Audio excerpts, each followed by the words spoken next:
Bismillah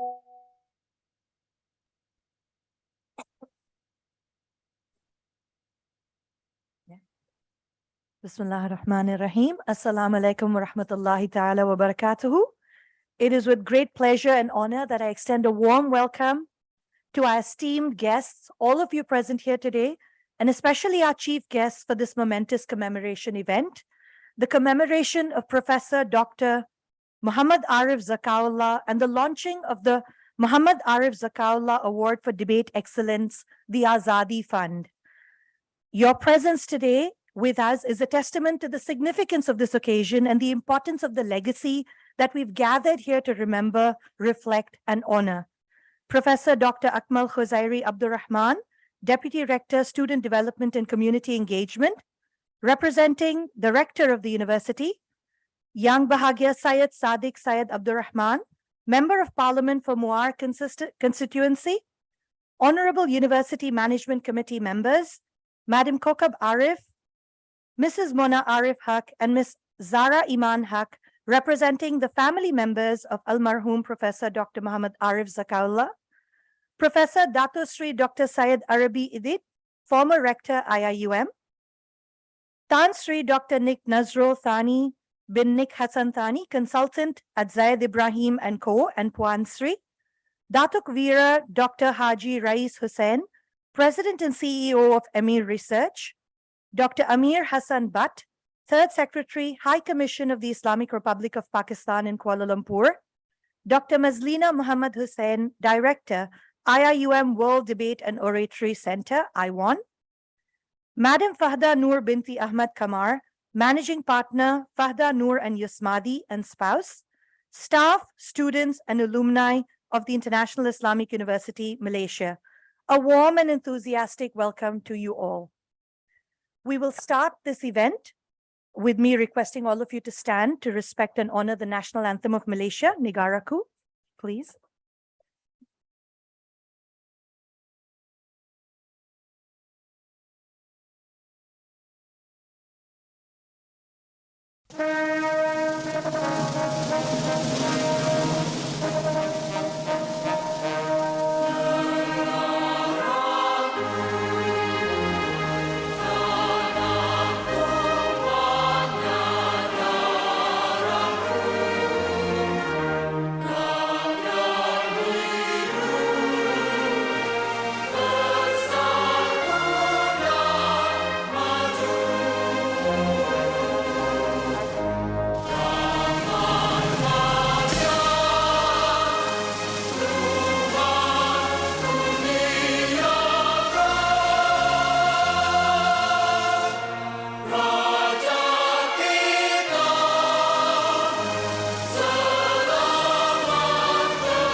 Following the national anthem, you may all be seated. For the IIUM alumni, you're in for a treat. IIUM now has an official song. Get ready to jive. Please enjoy the IIUM theme song.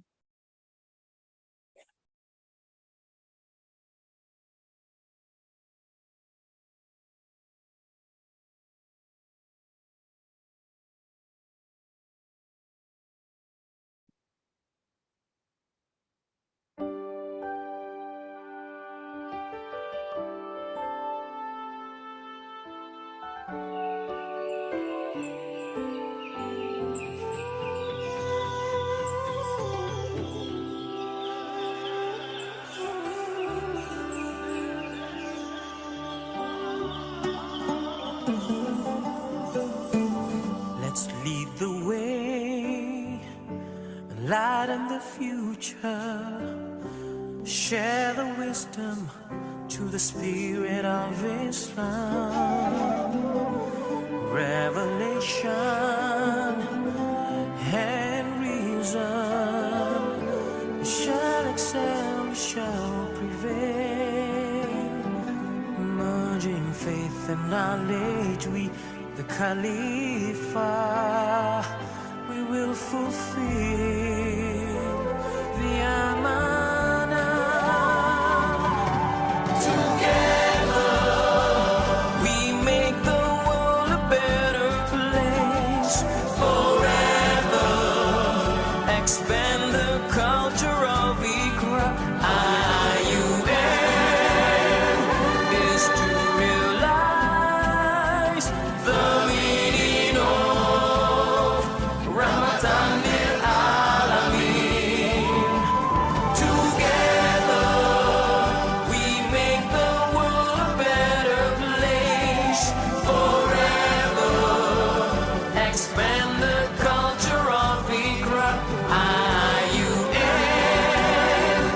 is to realize the meaning of mercy to all worlds for mankind.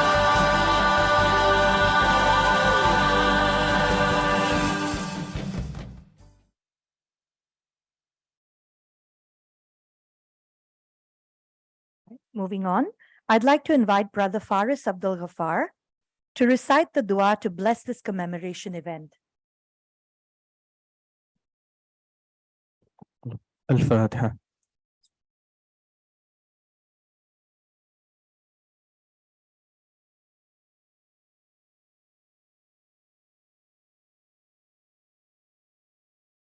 أعوذ بالله من الشيطان الرجيم. بسم الله الرحمن الرحيم. الحمد لله رب العالمين، والصلاة والسلام على أشرف الأنبياء والمرسلين وعلى آله وصحبه أجمعين. اللهم اجعل جمعنا هذا جمعا مباركا مرحوما، وتفرقنا من بعده تفرقا مباركا معصوما، ولا تجعل اللهم فينا ولا معنا شقيا ولا محروما. ربنا عليك توكلنا وإليك أنبنا وإليك المصير. اللهم طول أعمارنا وصحح أجسادنا وثبت إيماننا ووسع أرزاقنا وأحسن أخلاقنا ونور قلوبنا برحمتك يا أرحم الراحمين. اللهم اجعل من أهل الخير، واجعلنا من أهل البركة، واجعلنا من أهل المغفرة. اللهم اجعلنا من أهل الجنة، واجعلنا من أهل الفردوس الأعلى برحمتك يا أرحم الراحمين. اللهم اجعل مجلسنا هذا مجلسا مباركا لأصحابنا وأهلينا وجيراننا وضيوفنا برحمتك يا أرحم الراحمين. ربنا آتنا في الدنيا حسنة وفي الآخرة حسنة وقنا عذاب النار. وصلى الله على سيدنا محمد وعلى آله وصحبه وسلم، والحمد لله رب العالمين. Thank you, Brother Faris. Ladies and gentlemen, esteemed guests, friends, and the debate ummah, we have come together today with hearts full of gratitude and respect to commemorate and celebrate the life and legacy of a remarkable individual, Al-Marhoom Professor Dr. Muhammad Arif Zakaullah. He was more than a professor and a debate mentor. He was a father figure to most and a beacon to us all. This commemoration serves as a testament to the indelible mark that he has left on all of us, our lives, our community, and the ummah at large. His economics lectures, I was one of his economics students, an ambivalent student at first, they ignited a spark of curiosity in us, opening doors to a deeper understanding of the intricate dynamics of economics and politics and everything that shapes our world. They were not mere lessons.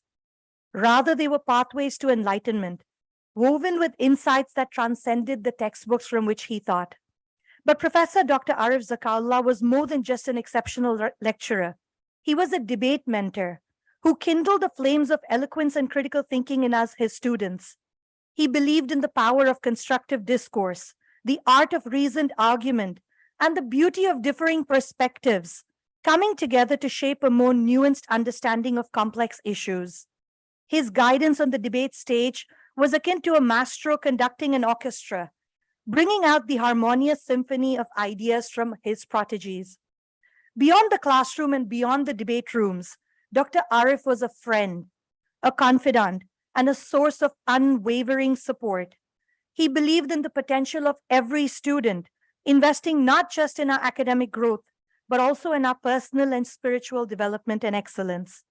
His wisdom and mentorship extended far beyond the boundaries of academia, shaping the characters and values of those fortunate enough to have ever crossed his path. In his presence, one couldn't help but be inspired by his humility, his insatiable curiosity for knowledge, and his unshakable commitment to the pursuit of truth. He was a beacon of integrity, a role model for how to approach life's challenges with grace and resilience, an embodiment of his oft-quoted phrase, Rahmat lil Alameen. In commemorating Professor Dr. Arif, let us not just remember the man, but the ideals he embodied. We have gathered here today to launch and lend support to the Azadi Fund, his enduring legacy. The Urdu word Azadi has deep meaning and significance. It encapsulates both independence and freedom. It is a powerful and evocative term. It resonates with the collective desire and human yearning for liberation, self-determination, and the unfettered pursuit of individual and collective well-being. Azadi, Arif Zakaullah Award for Debate Excellence. This aptly named fund seeks to provide a better future via access to education to deserving students who have admirable debate and oratory skills. This is his enduring legacy. This will be how all of us remember this man and continue his legacy and keep this as a sadaqah jariyah for him, so he may benefit for all eternity. To his family who are here with us today, we extend our deepest gratitude for sharing this exceptional soul with us. To his students, young and old, we encourage you to continue embracing the lessons he imparted, both in the classroom, in the debate rooms, and in life. And to Professor Dr. Arif himself, we say Jazakallah khair infinitely for the immeasurable impact you have had on all of us. May Allah bless your soul and grant you nothing short of Jannatul Firdaus. Moving forward, I'd like to start this event by welcoming one of my favorite people in this room, Madam Kokab Arif. Today we celebrate and commemorate Dr. Arif's achievements, but let us also pay homage to this beautiful woman whose love and support had made it all possible. I witnessed as a young student them, a happily married couple, encouraging and supporting each other, her being his strength and his backbone in everything that he did for us. He didn't clock out. He didn't do the typical 9 to 5, clocking out at 5. He stayed behind to mentor us, to guide us, to be the shoulder on which we could cry when we had personal crises of any color, of any shape, of any type. Then he stayed behind longer to train debaters, to mentor us. It is my honor and privilege to introduce and welcome this remarkable individual, the woman behind the legend, the driving force, the pillar of strength, a person whose influence and support has been instrumental in the success and impact of the man we celebrate today. Please join me in extending a warm welcome to Madam Kokab Arif. Auntie.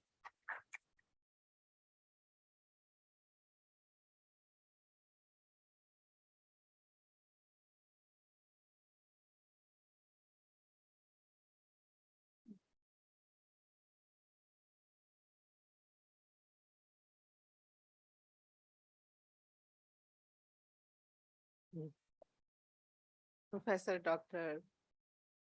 Akmal Khuzairi Abdul-Rahman, Professor Datusri Dr. Sayyid Arabi Aidid, Young Barbahagya Sayyid Sadiq Sayyid Abdul-Rahman, Young Barbahagya Tansri Nik Nazrul Sani. Assalamu alaikum warahmatullahi ta'ala wa barakatuh.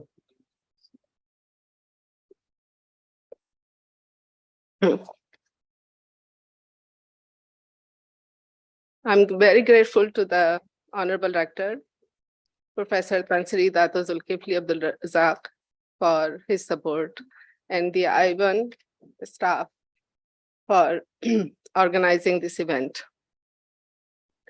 Thank you, Madam Mizan Mohammed, for initiating this idea of the annual lecture to memorialize Prof. Arif's legacy and his contributions to the university.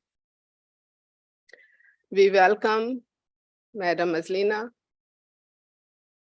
who will lead I1 into new heights, inshallah. We are very fortunate to have Brother Latif, who has really led the debating team.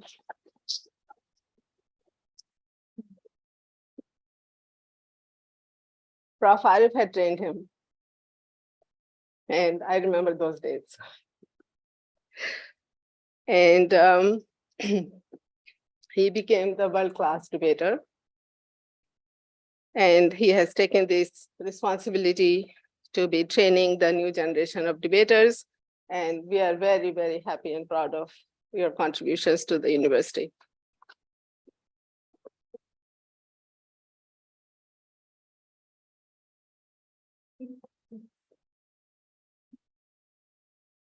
So a few days ago, when I was working on my draft of the speech, I called one of his childhood friends who lives in Karachi. They were friends since the 3rd grade.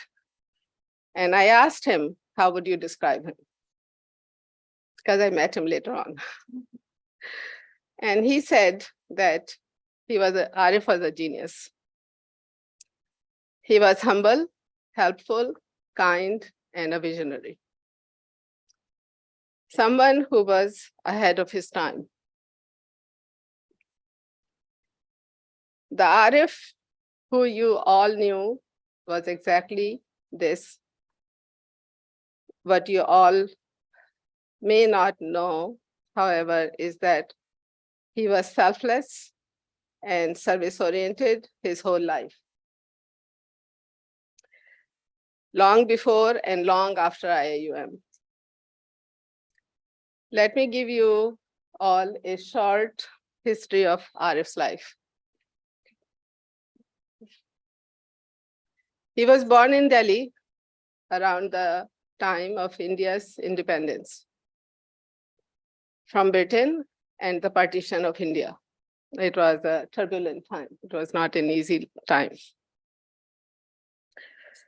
His mom passed away when he was a few weeks old. His puppy, who was a teenager at the time, took care of him. The puppy is the father's sister. And we are very fortunate to have his puppy's son with us this morning. He is Mr. Bakhan, who is right here. Arif considered him as his younger brother, and they have been very close. And you won't believe how fortunate we have to have him here. He lives in Seattle, in America. He works for Boeing. And he has been appointed by Boeing to be in Malaysia for the last 1 month. And he just finished his assignment, but he's staying a few days longer to be with us. So I always say, as humans, we cannot plan anything. It's Allah's planning and his blessing. All we ask for is his blessings, and alhamdulillah, we have been blessed. Thank you for being here. Arif's father, Haji Muhammad Zakaullah, he studied at Aligarh Muslim University in India. After he graduated, he worked as a naval officer in India, and then he continued to work for the Navy of Pakistan. He would work during the day. He will go to the office, come back, and then in the evenings, he will have a gathering of his friends, and he was a Sufi himself. And then they will have lectures in the evening, and Arif will be serving chai in those gatherings. So he basically grew up in the Sufi tasawwuf environment. His father paid special attention to Prof. Arif's upbringing and education. He would subscribe to English magazines like Life and Reader's Digest. And Arif loved to read since the very beginning. And academically, he was always the top of his class. And his spare time, he loved to play cricket and badminton. When he was in the university, he was a leader on campus. All his professors loved him. And was elected as a Speaker of the House in the student government of University of Karachi.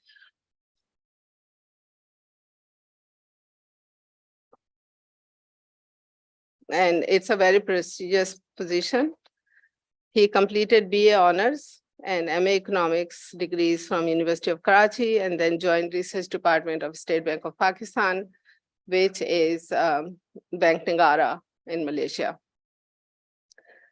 And to be appointed to that position, you had to take an exam, which was given nationally, and then they chose only one student to join State Bank of Pakistan, and he was chosen when a large group of students took the exams. And actually, he wasn't intending to take that exam. He met his friend in the morning, and the friend was going to take the exam and said, "Why don't you come with me and take this exam?" And Arif said, "I'm not even prepared. I wasn't planning to take this exam," but he walked in and he was the one that State Bank hired. And he got the scholarship from State Bank of Pakistan to go for higher education in the US. And he obtained 2 degrees from Boston University, one in development economics and one in political economy. And then he got his PhD also in the US from Clark University. So while he was working in the State Bank of Pakistan, he would come home, and in the evenings, he would help the neighborhood students, young people. He didn't want the young generation to waste time. So he rented a room in a house, and he put magazines and newspapers and books in there. And he offered free tutoring to the neighborhood teenagers or young adults. And he also founded a Muslim Youth Council during that time. And he translated a finance book, public finance book, by John F. Dew into Urdu language. And it was published. And I have seen myself that the last time I checked with the publisher, they had published more than 20 editions of that textbook, because students find it very useful to have that textbook in Urdu. And they had translated another book, which I was unable to get the title of. So he was tutoring young adults as well as adults who could not be in the university to get education. So they did the private registration at University of Karachi and got bachelor's and master's degrees. So during that time, they were able to translate the books, publish them, and get education. And whenever I will be walking on campus with him, I will see him walking towards the students and asking them if they need any help. I have not seen many others doing that. I have been part of the universities for more than 30 years, but I had not seen that. He was a very unique individual who would go and ask the students, if you need any help, just come to my office. Or students will be approaching him. Many of the international students during Hari Raya, Eid al-Fitr, Eid al-Adha will not be able to go back home. And even students from Sabah and Sarawak would spend their Eid on campus. So buses full of students would come to our house. Brother Latif would also be there, and many other students would come. I will make the food, and we will have a good meal at home. And in the evenings, I organize the program for the faculty and students to celebrate Eid at Malik Faisal Hall. And we have fond memories of that.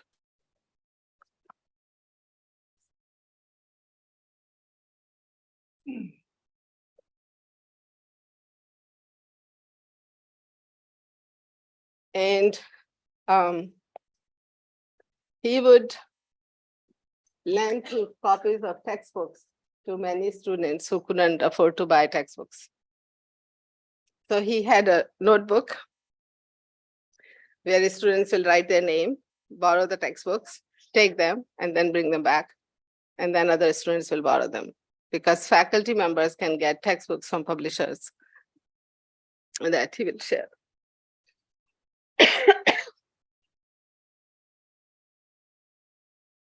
He was a people person and could talk to anyone at their level and would make them comfortable and talk about their interests.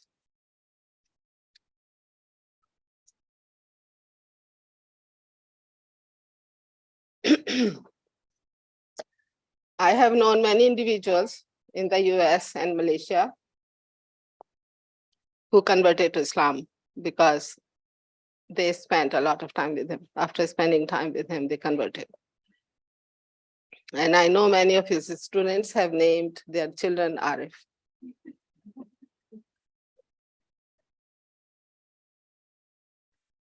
He always used his time meaningfully. I have never seen him waste even a minute of his life. He would wake up early in the morning, take a shower, and start working, whether weekdays or weekends, it didn't matter. While working in Malaysia, he would always go to the office in the morning. And most of the time, he was responsible for some administrative position. And then in the evenings, he will come home, have dinner with us, and then go back to continue the training of the debaters, and even on the weekends. During his tenure at IIUM, he taught 22 courses. I think about 5 of the courses he had developed, which Dr. Aslam has told me. And they were, and I had heard there was one course he developed and taught and no one could teach after he left. Some of the courses were Islamic countries in the global economy, Islamic economic thought, history of economic thought, history of Islamic economic thought and contemporary economic thought and policy. Interestingly, he taught at IIUM for 22 years. Some of you may have wondered why his publications are under 2 names. Has anyone noticed that? His earlier publications were under Muhammad Arif. So when we came to Malaysia, Muhammad Arif is a very common name in Malaysia. I was appointed to be librarian in the library in January 1990, and I initiated many services and projects. One of them was to develop Islamic economics and finance collection and the database. That was my contribution. I think it is still the best in the world. So in order to develop that collection, I started going through the bibliographies, Islamic economics bibliographies. And I noticed all of his publications were under Muhammad Arif of University of Malaya.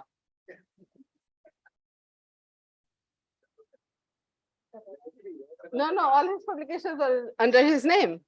So I came home, I said, you're not getting any credit for your publications. They're all going under the University of Malaya economics professor.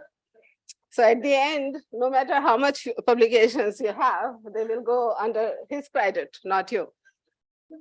So then he started adding his father's name, Zakaullah. So he became Muhammad Arif Zakaullah in Malaysia. All his friends and professors and everyone in the US knew him as Muhammad Arif. So I thought I'll share this information with you. In the evenings, he would have dinner at home, and then we'll be back. And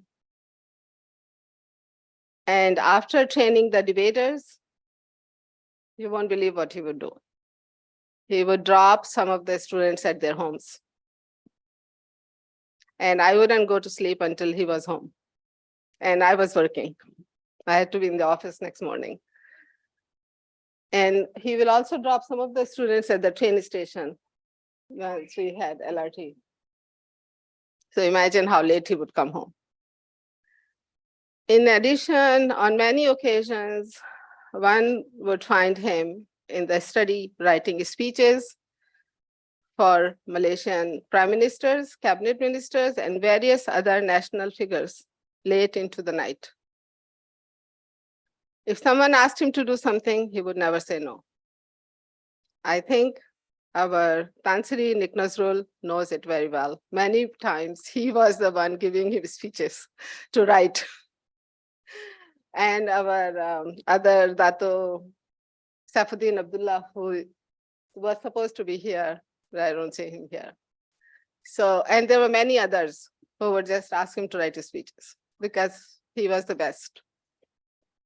And he would never say no to anybody. He also continued to publish his scholarly works even when he wasn't well. One of his publications came after he passed away, and Professor Dr. Abdullah Hassan called me and informed me of the publication. Dr. Abdullah Hassan had edited a book called Quranic Guidance for Good Governance, and Prof. Arif had written an article called Economic Governance and the Political Economy of the 2008 US Financial Crisis, a taxonomic essay, which came after he had left. He published more than 100 journal articles and chapters in various books. He also published several books. One of his books is entitled The Cross and the Crescent, that has been translated into 4 languages: Arabic, Urdu, Indonesian, and Bosnian languages.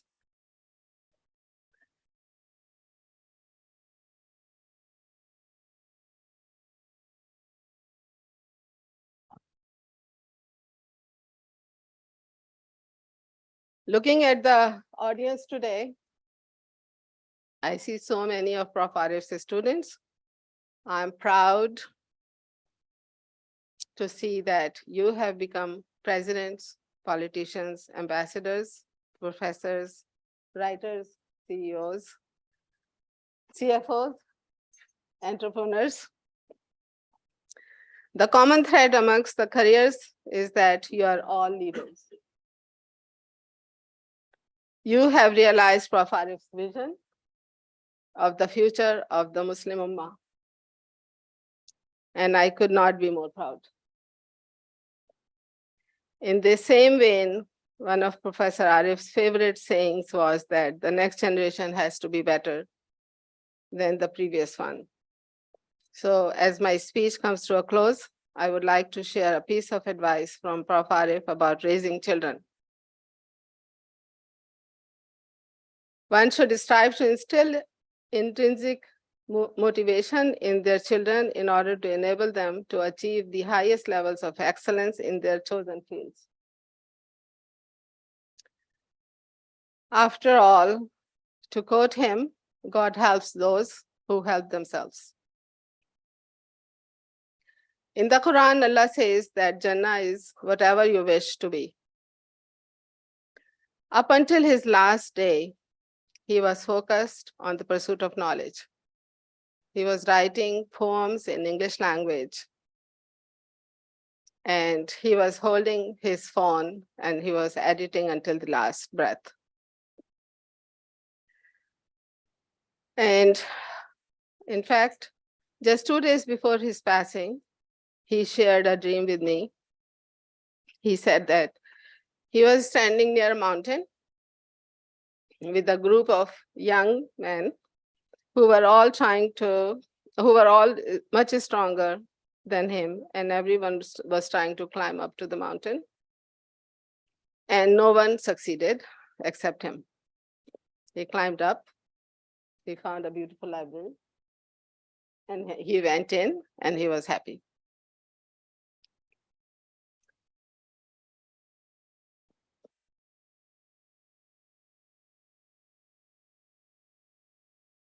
And in the last 2 days before his passing, he also told me that he sees roses all around him. And when he takes the breath, he smells the rose fragrance. I'm not surprised that in his dream, just before he passed, he saw himself inside a beautiful library. We all know that he was passionate about the pursuit of knowledge all his life. And whenever I would go with him to any mall, he would go to the bookstore and he will tell me to just walk around and do shopping, whatever I want. His favorite was Kinokuniya in KLCC. He would spend hours there.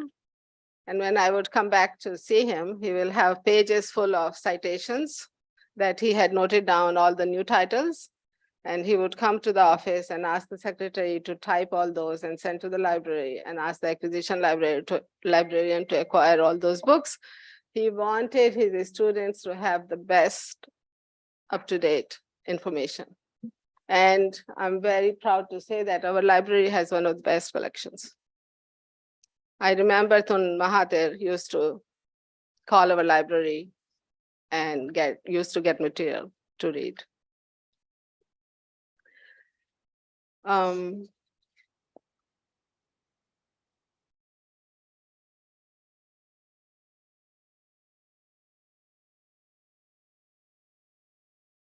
There is a particular ayah of the Quran that he truly lived by. It's Hal Jazaa'ul Ihsan illa al Ihsan. It is from Surah Rahman. And the meaning is, can the reward of goodness be any other than goodness?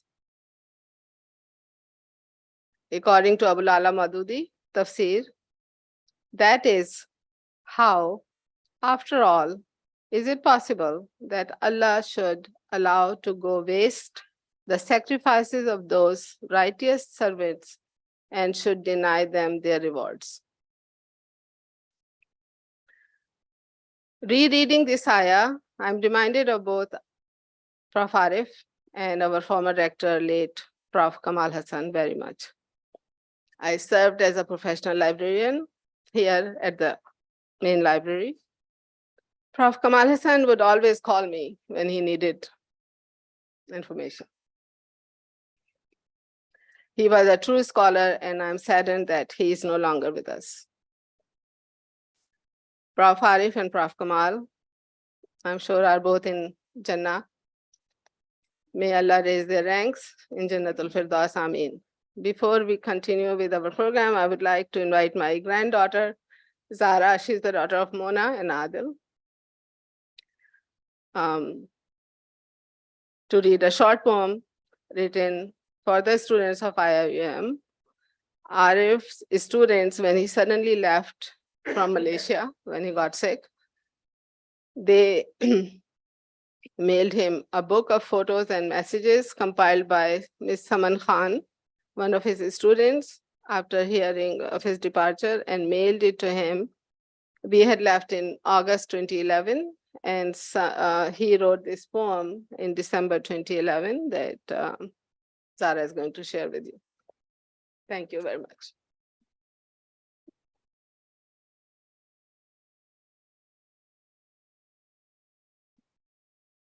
Okay, this poem is entitled To My IIUM Friends, Unraveling the Secrets of My Heart. Your duas, anecdotes, and stories revive my fond IIUM memories. There began our march to the future with determination. We had a vision and marked our destination. About every one of you, I have a dream, which is coming true, it really does seem. You'll change the world for the better for everyone. That's the only way for this battle to be won. Life is a challenge and a test. To win, focus on your mission and do your best. Your chronicles of our journey give me strength and ease to fight this deadly disease. These chronicles took much effort to compile. Let's thank someone with applause and smile. Thanks also for your kind words and feelings. Each word of yours brings many healings.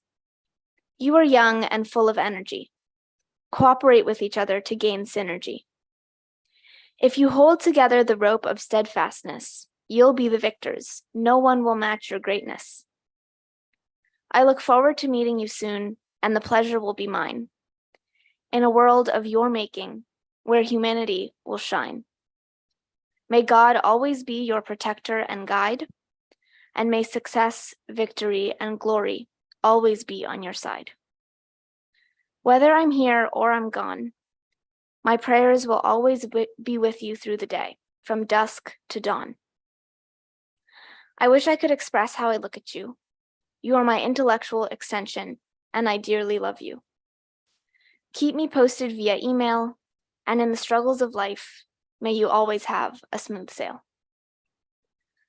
In conclusion, let us pray that Allah subhanahu wa ta'ala grants my grandfather the reward for all the good work that he has done in this world and places him in the highest place in Jannatul Firdaus. Ameen.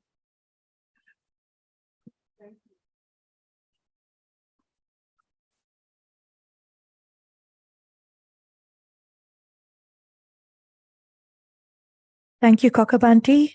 Thank you, Madam Kokab, for giving us a sneak peek into the man behind the professor.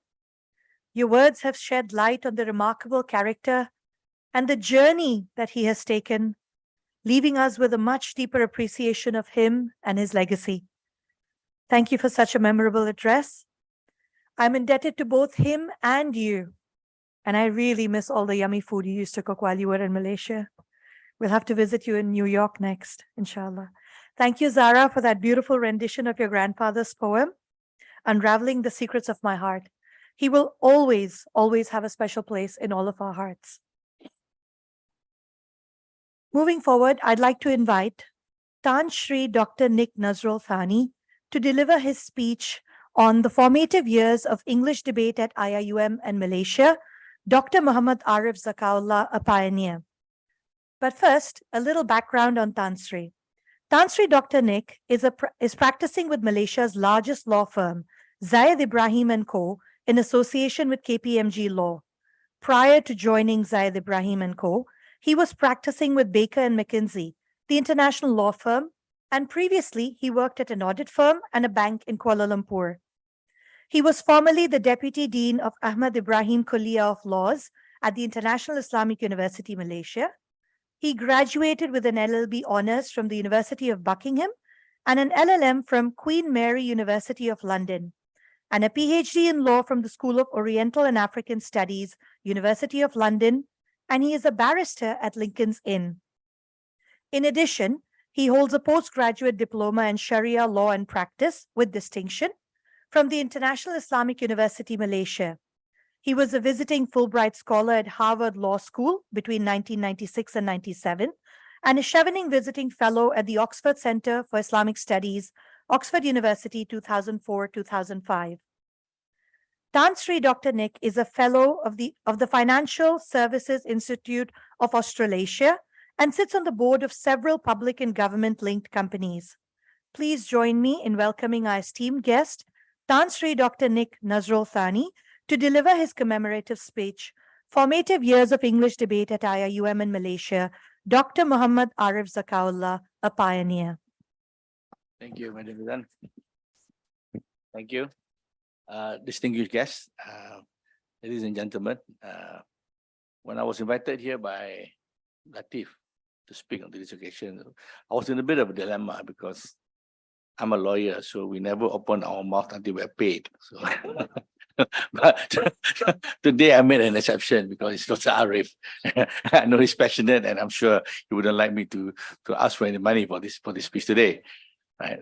That aside, I mean, to be serious, it's an honor to be here today and to see Mrs. Arif again and his children, his grandchildren, and his granddaughter as well, and it bring me back memories of my time with him. He's a dear friend, and it's not easy to speak about a friend who's left us such a mark and touches all in different ways. But let me try to talk about Dr. Arif and his contribution to the debating world, as well as in particular to debate in IUM. But I have to bring you back to the past, okay? And to bring us back to where some of you may remember IUM in section 17, Talinjaya, okay? For us, this is Jannah. Nice room like this with all the aircon. Ismaili, you were able to do that? Yeah. And the hostels, this is nothing. YB, I mean, this is PJ was nice then, but compared to now, it's nothing. So there we were. And Dr. Arif was not here yet. Was in the 80s, and you have to bring us back IUM to the days when it was not even recognized as a degree yet. I joined when your IUM was still in the final year. I think Prof. Aslam was the first batch. And for law, when I was involved, we were all fighting with the stereotyping of how can a person who learn Islamic law can be a good lawyer, if at all, right? So we had to, and we were lucky because Professor Ibrahim was with us and Ustaz Azali. We fought, or also say fought, but we argued and we lobbied the legal profession authorities to allow us to be approved as an approved degree. Because the argument was, how can you study 50% common law and 50% Islamic law? And we had to fight that stereotype. And in the end, we got it. But we always had this kind of bias in the industry that IUM law, they're all ulama, they learn Arabic. Okay, how can they be a good lawyer? So luckily for us at that time, YB Dato Saifuddin Abdullah, who was in the Student Affairs Division, initiated this debating club. Okay, he was actually one of the main founders, as you were. I was the Dean of Student Affairs and Mood Master, and he approached me. He was quite strong in the Malay debate, I think, he was very much involved. But I said, look, we need to have an English debating club because people see us more as clerics, okay, and not really an institution that produce professionals who are imbued with Islamic ethos. These are real problems, and we got students coming back saying that when they were interviewed, they were asked questions that, I mean, do you even speak in English? So we had that kind of impediment to success. So we went on to create, and there was a time, I think there was ASEAN was the debate, right? So we had to, there wasn't even a team for the English debate. There wasn't a team at all. So Safdin and I had to look for debaters. Now, the problem was, for whatever reason, IUM students at that time felt embarrassed to be a debater. Okay, there was, again, I don't know whether it was self-esteem or inertia. Those debaters who were good at the PPM level, at the Form 5 level, didn't want to be debater at IUM. They said, look, Malay word malu, I segan, I don't want, especially the ladies, fortunately. I know one or two of them who were debaters in school, but wouldn't want to be a debater here. But this is pre-Arif days, okay, by the way. And we had an audition for debaters to represent the university. And only one person came. And that person was Muhammad Riza. Okay? He came in first year, very brash, even now brash, as you know. Okay? Cocky. I said, I want to be a debater for you. First year, first year. So for them, I was thinking, can this guy carry it? But can he perform? He performed. He was talking non-stop. Okay, you are in the team. But we needed to have 3 debaters. We couldn't find 3 debates. So I remember I asked Riza, that one we had to persuade Sulaiman Azmil, who's now a comedian at, at all the comedy club, and also Zalinda, you're telling me, right? And with Dr. Faiz Abdullah, who's now director of ISIS, helped to nurture and train them. And we had the first team, and we had the first ever debate in UM, and Riza, still involved now, was the first debater. I don't know, we won or we lost? We lost. First time ever, first team ever, we lost. So that was 1989, if I recall, right? And I went to do PhD. This is where, when I was gone, things evolved. When I came back, I met Dr. Arif.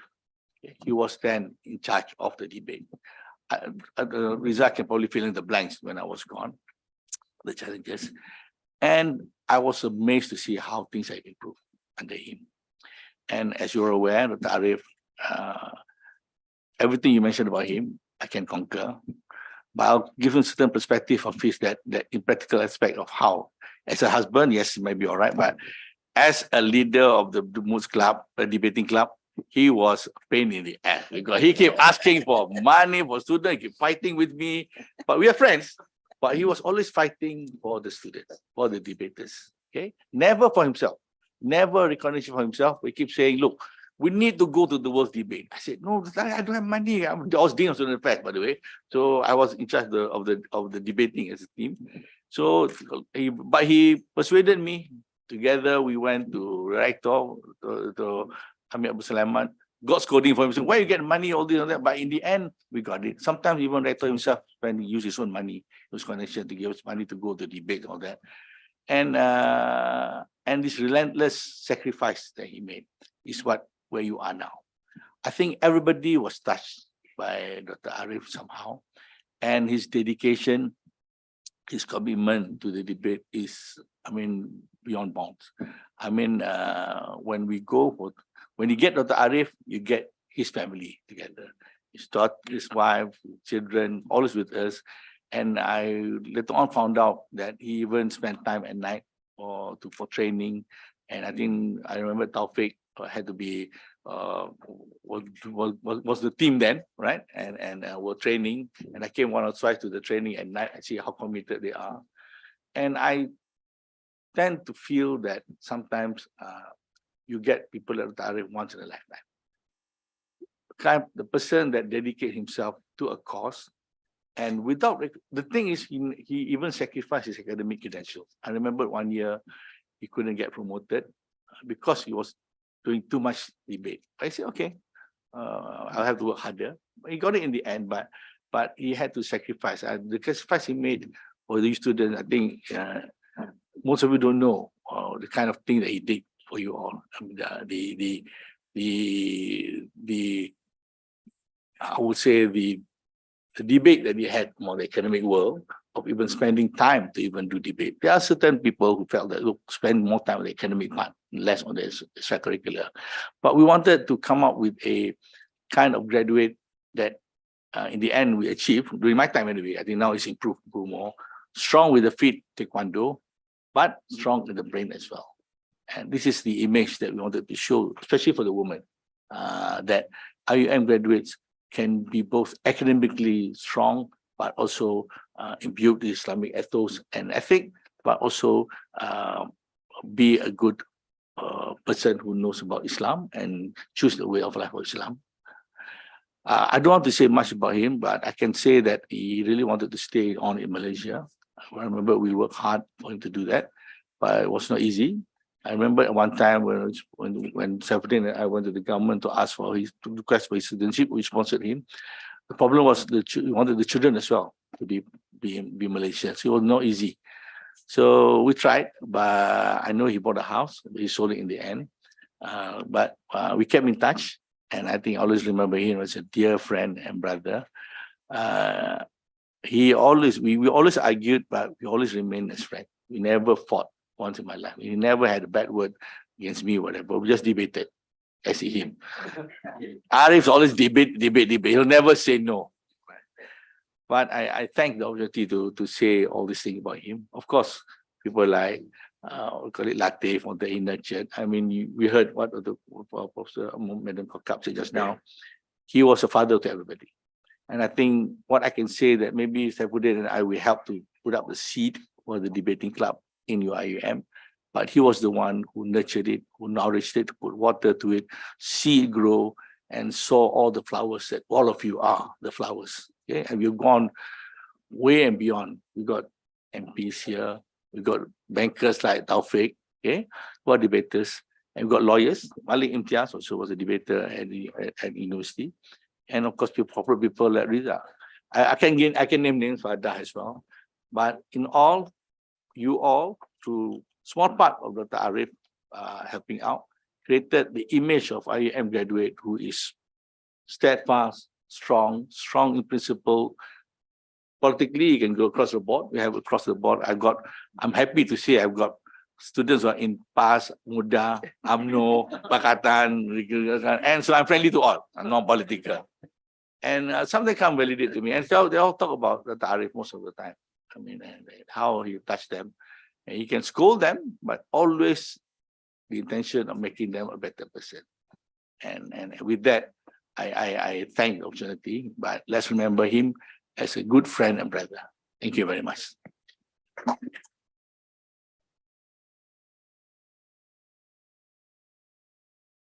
Thank you, Tan Sri Dr. Nick Nazrul Thani, for your enlightening speech on the formative years of English debate at IIUM. Your presentation has provided us valuable insights into the pivotal role Dr. Arif played in shaping the debate landscape. Thank you for planting the seeds, and thank you for choosing him to be the gardener, to nurture all of us. Your dedication to preserving this history is greatly appreciated. Ladies and gentlemen, we are but a fraction of the people that this man has touched in so many different ways. On the screen a few seconds ago were many more who are joining in from all different parts of the world.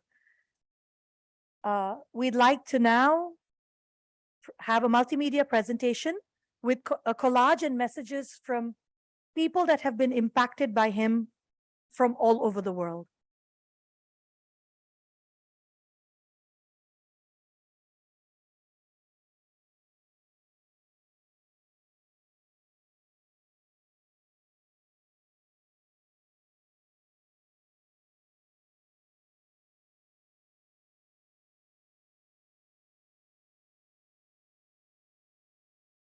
In all my life, I've never met someone as special and unique as Dr. Arif.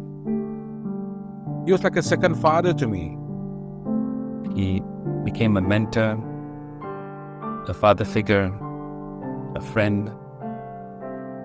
To me, Dr. Arif showed that with knowledge and critical thinking skills and the ability to articulate that knowledge,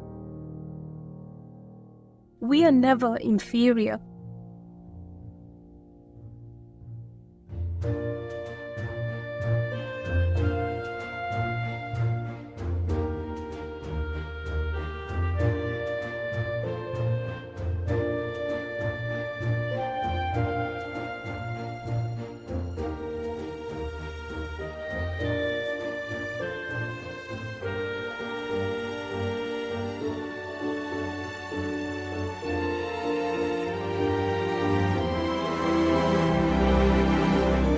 He was not only a debating coach, he was a friend, a mentor, and a father figure to many of us.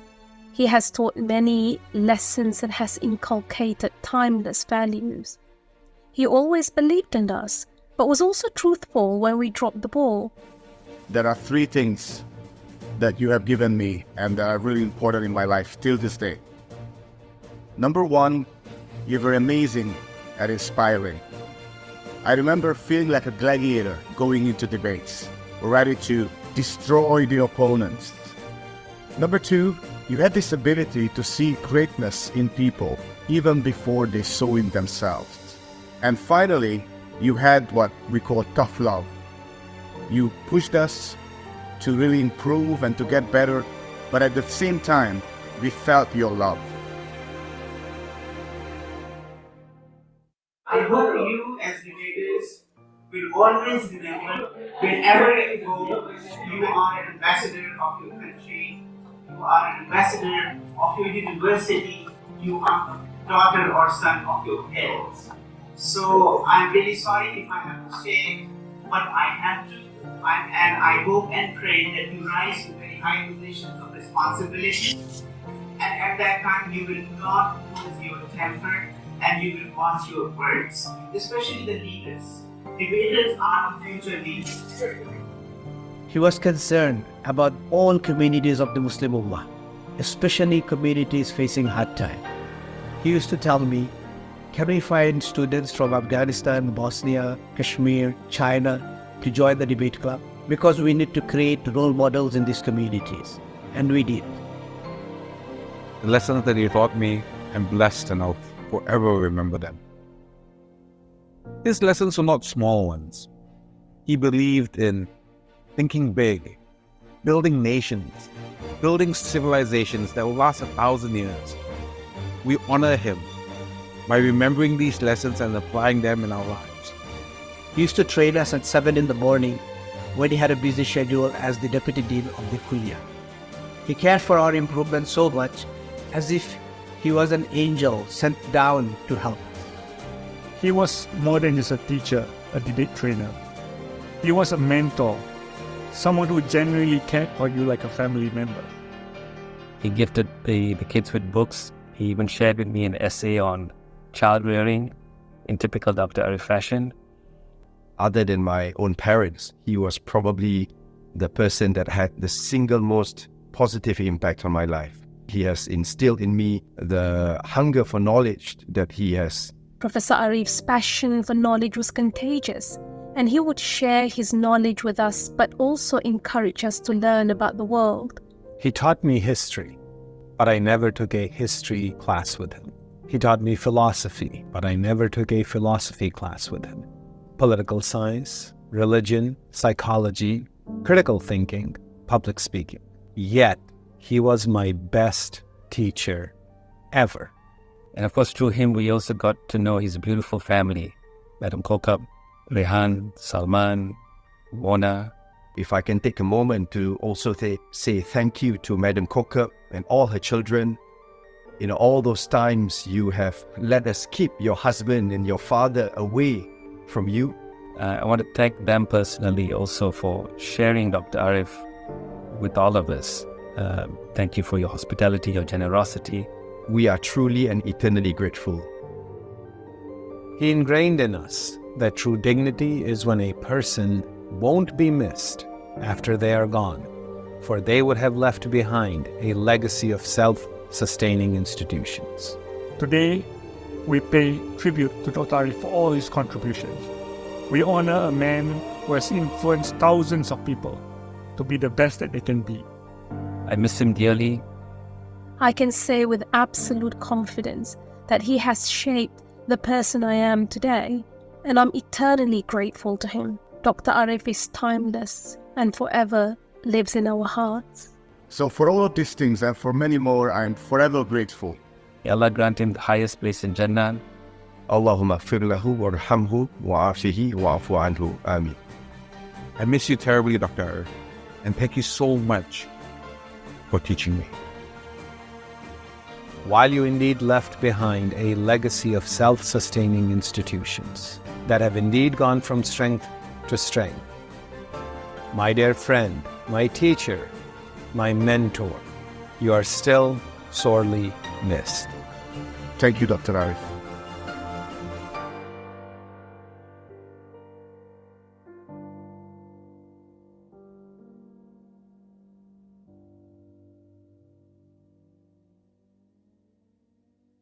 I think those words echo the sentiments of all of us and every single person in whatever capacity who has had the honor and privilege of knowing him in their life. Moving forward, I'd like to invite the next esteemed guest to deliver a speech for us today to add to more value to this commemoration, Mr. Muhammad Ridza, a distinguished alumnus of IIUM. He graduated first-class honors from the Kuliya of Law in 1992 and was called to the Malaysian Bar in 1993. He's also a graduate of ICSA London and a fellow member of MAICSA. During his time at IIUM, he was actively involved in various extracurricular activities. He founded the university's debating club, the very first one to show up. He was also the founding president of the IIUM Martial Arts Council and a member of the university's mooting team. He represented the university in prestigious international and national debate competitions. He captained the university team, which won the National Intervarsity Debate Championship. At the regional level, at 2 ASEAN varsity debate tournaments, he was part of the IIUM team that made the finals, defeating the University of Hong Kong and the National University of Singapore. At the international level, he represented IIUM in the Australasian International Debate Tournament in Melbourne and captained the very first Malaysian team to participate at the World Debating Championship held in Dublin, Ireland in 1992. He was also a finalist in the Anderson Consulting Debating Championship in Edinburgh, Scotland, and represented Malaysia in the Oxford-Cambridge debate in a battle of wits. He is the managing partner of Muhammad Ridza & Co., a legal 500 firm. He served on the board of Bank Islam Malaysia and chaired BIMB Investment for 12 years before retiring last year. Currently, he holds board positions in KPJ Healthcare, Berhad, and Sime Darby Property, Berhad. He's also the chairman of the Risk Governance Committee for both companies. He also serves as the Southeast Asian Board Representative of the OIC Arbitration Center in Istanbul, Turkey. He has authored 2 books, Law of Islamic Banking and Finance and The Law and Life of FinTech, both adding immense value to academia and the legal profession. Please join me in welcoming Mr. Muhammad Ridza Muhammad Abdullah to deliver a thought-provoking speech on the subject, Debate and Critical Thinking in the New Normal World. Thank you. Thank you, MC. I don't think I'll be giving a speech. Just maybe some thoughts of mine. MC, I must thank Brother Latif for inviting me to speak. It's a great honor to be here with all of you today. If any one of you misses Professor Dr. Arif, who's done so much, I think we have a replacement for him here, which is actually Brother Latif, who's actually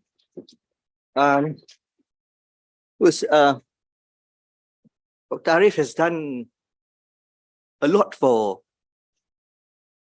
all of us, and I'm so happy to see Mrs. Arif and the children. We caught up for dinner last weekend. Sorry, just trying to compose myself after watching the videos. As what Dr. Nick told me, I had 2 senseis in his university. He was my first sensei. You know, sensei is in martial arts, more like a teacher, more like a mentor. And when he left for his PhD, then it was Dr. Arif. And the first encounter I had with Dr. Arif was when it was at the ASEAN Varsity debate. As what Dr. Nick said, we never had any trainer, we didn't have any coach, there was no teacher advisor. It was just us, the students, and train ourselves. So at the ASEAN, it was semi-finals, I think. We defeated National University of Singapore. So it was a big thing because, you know, we were a new university. IIU then is not IIU today. You had to be extra good to win, because if it was just a 50-50, the judge will give it to the other university. I mean, that was the reality that we had to face. And Dr. Arif came to congratulate the team.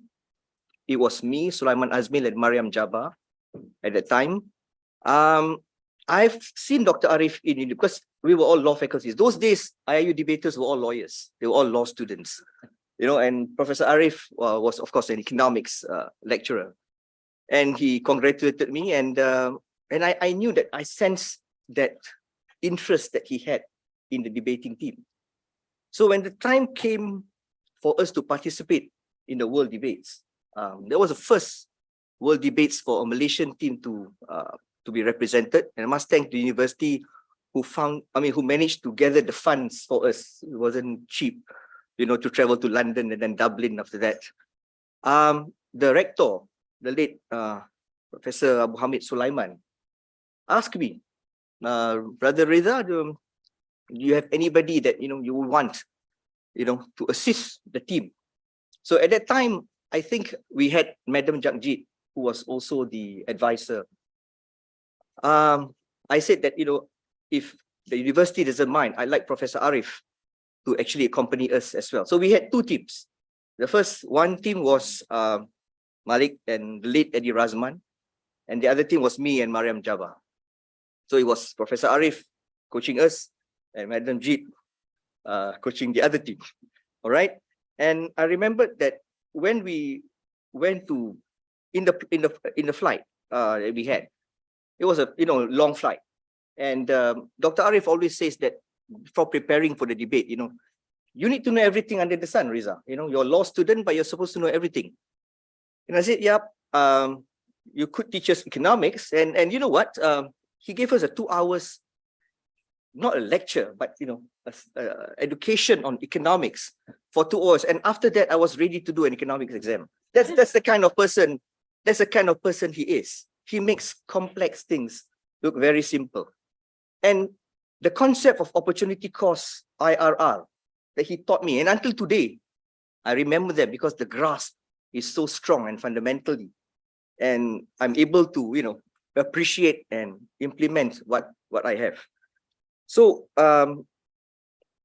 Arif, and this is also for the younger debaters, I'm happy to see from far the performance, and alhamdulillah, you have done much better than what we have done in the past. And I hope with Dr. Arif and Dr. Mazlan is your brother, right? Yeah, he was your younger brother. Yes, he was my colleague at Zico. Yes, I remember that. Yes. So I'm sure that university would go far. But maybe I'm supposed to speak something about critical thinking. Dr. Nick mentions about the past. And I must mention something about the past as well, because debate is something everybody has done, even during ancient Greeks. But Dr. Arif always mentions to me that always read the papers. And until today, I make it a point that I'll never sleep until I've read at least the start. I'll skip the first 2 and 3 pages about politics. Sorry, Said. And then I'll move on to, international sports and economics and business studies. And I think this is something that, he has inculcated in all of us. And that's what I always say to students when I approach them. If you're a law student or economics student, you should know everything. And I'll tell you why, in the new world where I am today, because I want to just inform you, that it has been an experience and also very useful for me in my life today. Now, people say, why do you debate? There are many ways, many types, many reasons why you want to debate. First thing is, of course, you want to see both sides of the argument, right? You want to think empathically rather than sympathetically. So that's the first thing when we debate. We don't actually argue, we actually try to reason. And that reminds me of an incident that I had in Dr. Arif's office. It was Raihan, the youngest boy at that time. At that time, whenever I have free time, I'll go and see Dr. Arif. We discuss about things, about classes, about things. And Raihan was sitting there and he wanted to go somewhere. That's Dr. Arif. And Dr. Arif said, Raihan, where do you want to go? And I can't remember where he wanted to go. He was, I think, 4 or 5 years old at that time. He wanted to go somewhere. And then he said, why do you want to go?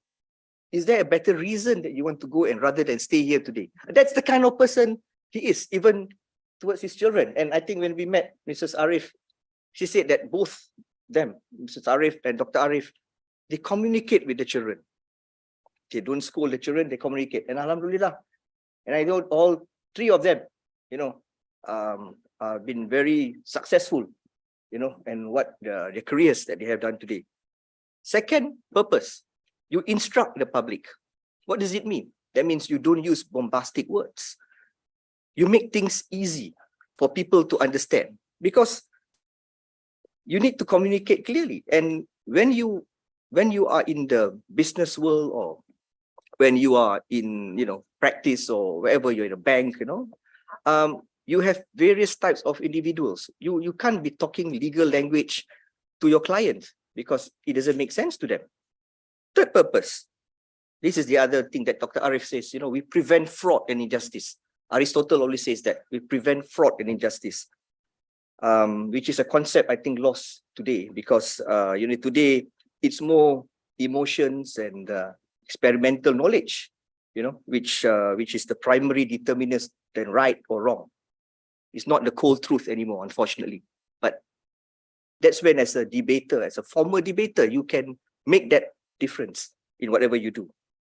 Then the fourth purpose is to defend yourself. To defend yourself, to defend the third party. Syed Saddiq is an MP, he uses his debating skills, to defend the rakyat, and we wish him, we hope Muda does well, and we need more people like him. You need to gather more individuals, more youth, because sorry to say, the politicians that we have today, are not what we want sometimes, so we need, young blood for this country to move forward. Because we are losing out. Let me tell you this. We are losing out. Dr. Nick can also share with me, we are losing out with the other countries. As far as Malaysia is concerned, we are no longer the Asian tiger.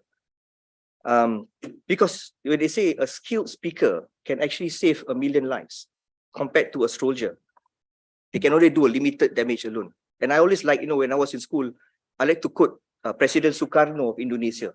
And I must say this in his language because it sounds better in Indonesian. I'll explain to you the explanation.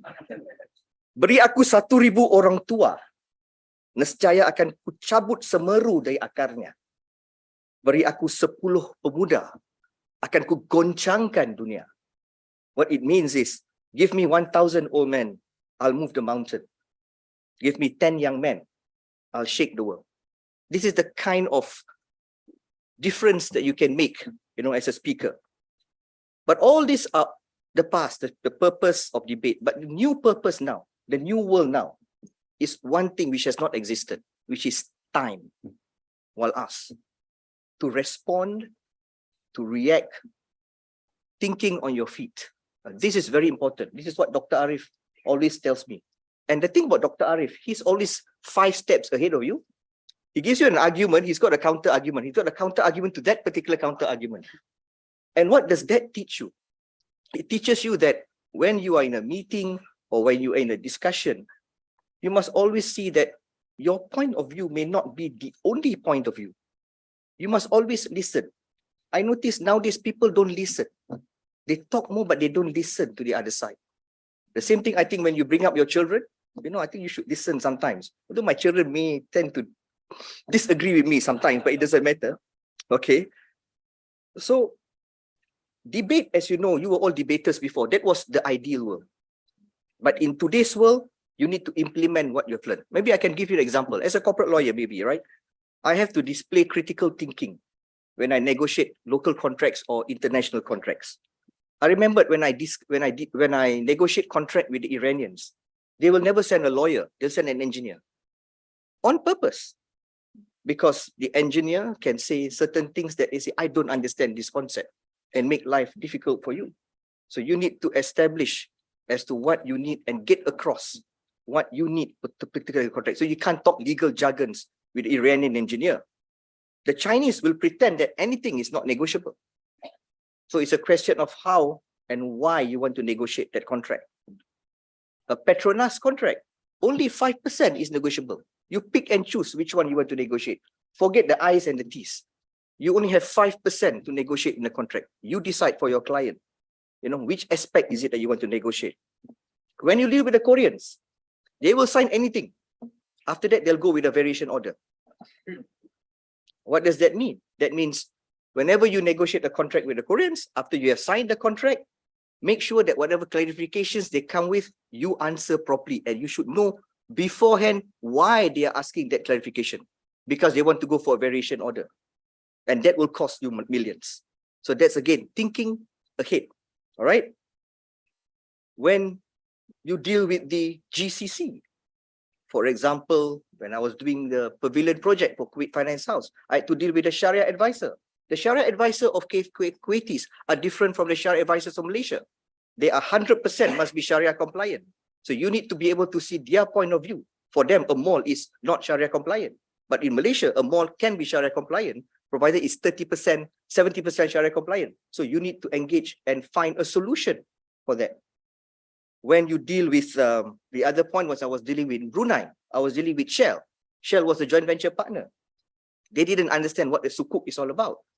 We had to do a sukuk ijara where we had to transfer a LPG plant to an SPV, and they were afraid. Oh, we're going to lose ownership. You need to explain to them what Islamic finance is all about. So there are many ways to skin a cat. It's how you do it. Now, as a board member, it's a different experience as well. I have board members from various ages. Most of them are much senior to me. So there must be difference, even though you cannot be too brash.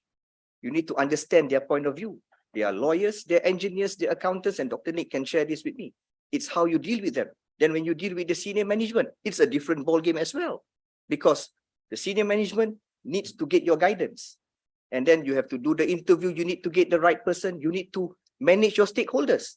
You need to manage the major shareholder. You need to manage the minority shareholder. And when you're an independent director, it's even worse, because you are director for the minority shareholders. But it doesn't mean you have to ignore the majority shareholder, because they're all in the same business. So sometimes you need to, do this differing. At OIC, I'm the only Southeast Asian, and I have to deal with, from Saudi, from Jordan, from UAE, from Turkey, and they do board meetings differently. I cannot expect the same way of doing board meetings. So how do you engage with them? How do you get your point across? I mean, these are the things. So Dr. Arif always remember, he calls me Reza. He doesn't call me Riza. Reza. I can remember his voice.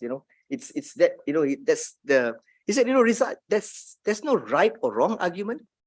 This is not economics. This is not figures. Figures, you cannot lie.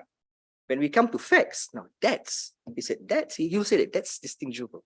And then he'll have this smile that he always has, whenever he says something. And I must say that, I must say kudos for the initiative of Mrs. Arif and the family for starting this fund. It's something should have been done, and Alhamdulillah, they started this fund, and I'll do my part as well. Speak to Latif, to do my part, to contribute for this fund. And what I can wish is, may Allah bless your family, and may Allah bless Dr. Arif's soul, that he has touched all of us. Thank you.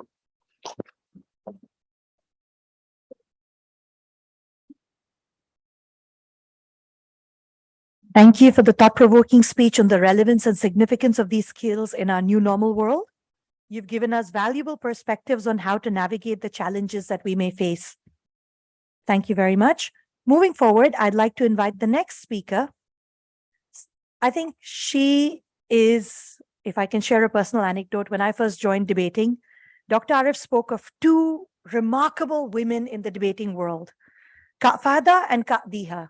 I had never met them, but I only heard stories of these legends and all that they had accomplished and how incredible they were in their academic career, academic lives, as well as in the field of debating. Fada Noor is an advocate and solicitor of the High Court of Malaysia and was called to the bar in 2001. Her 22 years of experience and practice has focused primarily on litigation. Formerly an associate at the law firms of Zain & Co. and Tommy Thomas, for the past 15 years, Fada has been running her own law practice, Fada Noor and Yusmadi, as managing partner. She was a former IIUM debater and represented the university in various competitions between 1996 and 2000. She was crowned Asian Champion and Best Speaker in the 5th All Asians University Debating Championship held in 1999.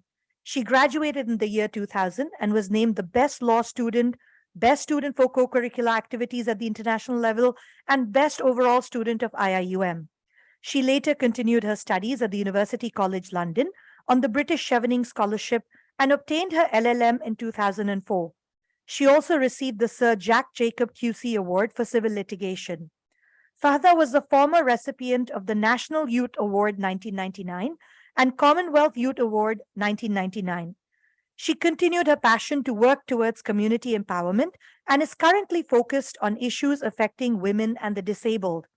In 2017, she was named member of the Order of the Crown of Selangor. She is currently a trustee and director of a foundation and member of the Board of Advisors to Anak Istimewa Selangor, ANIS. After completing her term as chairman of Majlis Tindakan OKU Selangor, She is also a mother of 3 and married to former Senator Yusmadi Yusuf. It is my honor to meet my legend in person and to welcome Fahda Noor Ahmad Kamar to the stage to share her insights and thoughts on cultivating the IIUM debate spirit created by Professor Dr. Muhammad Arif Zakaullah.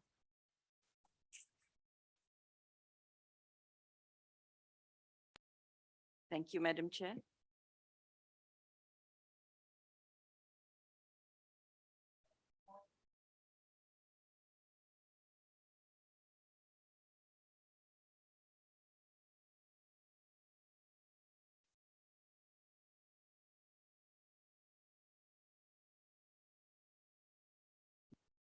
Is it on? Okay.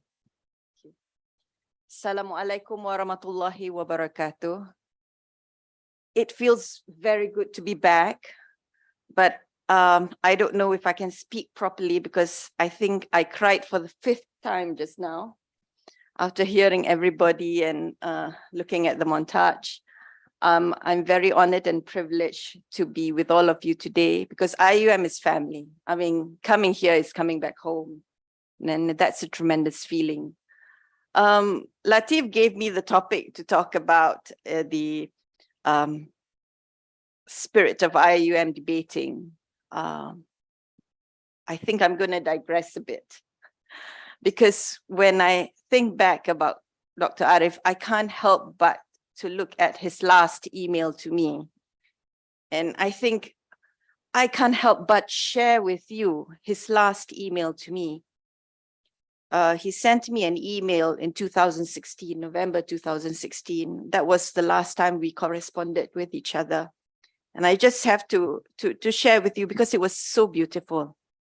Dear Father, so nice to hear from you. It's so comforting to know that not only you are professionally successful, but are also committed to noble causes, the very essence of life, which is a prerequisite to qualify as Ashraful Makhlukat. I remember once there was a grand final of some debating championship at University of Malaya, and you were one of our team members in the final. The hall was full to the brim as it was a major event in the city.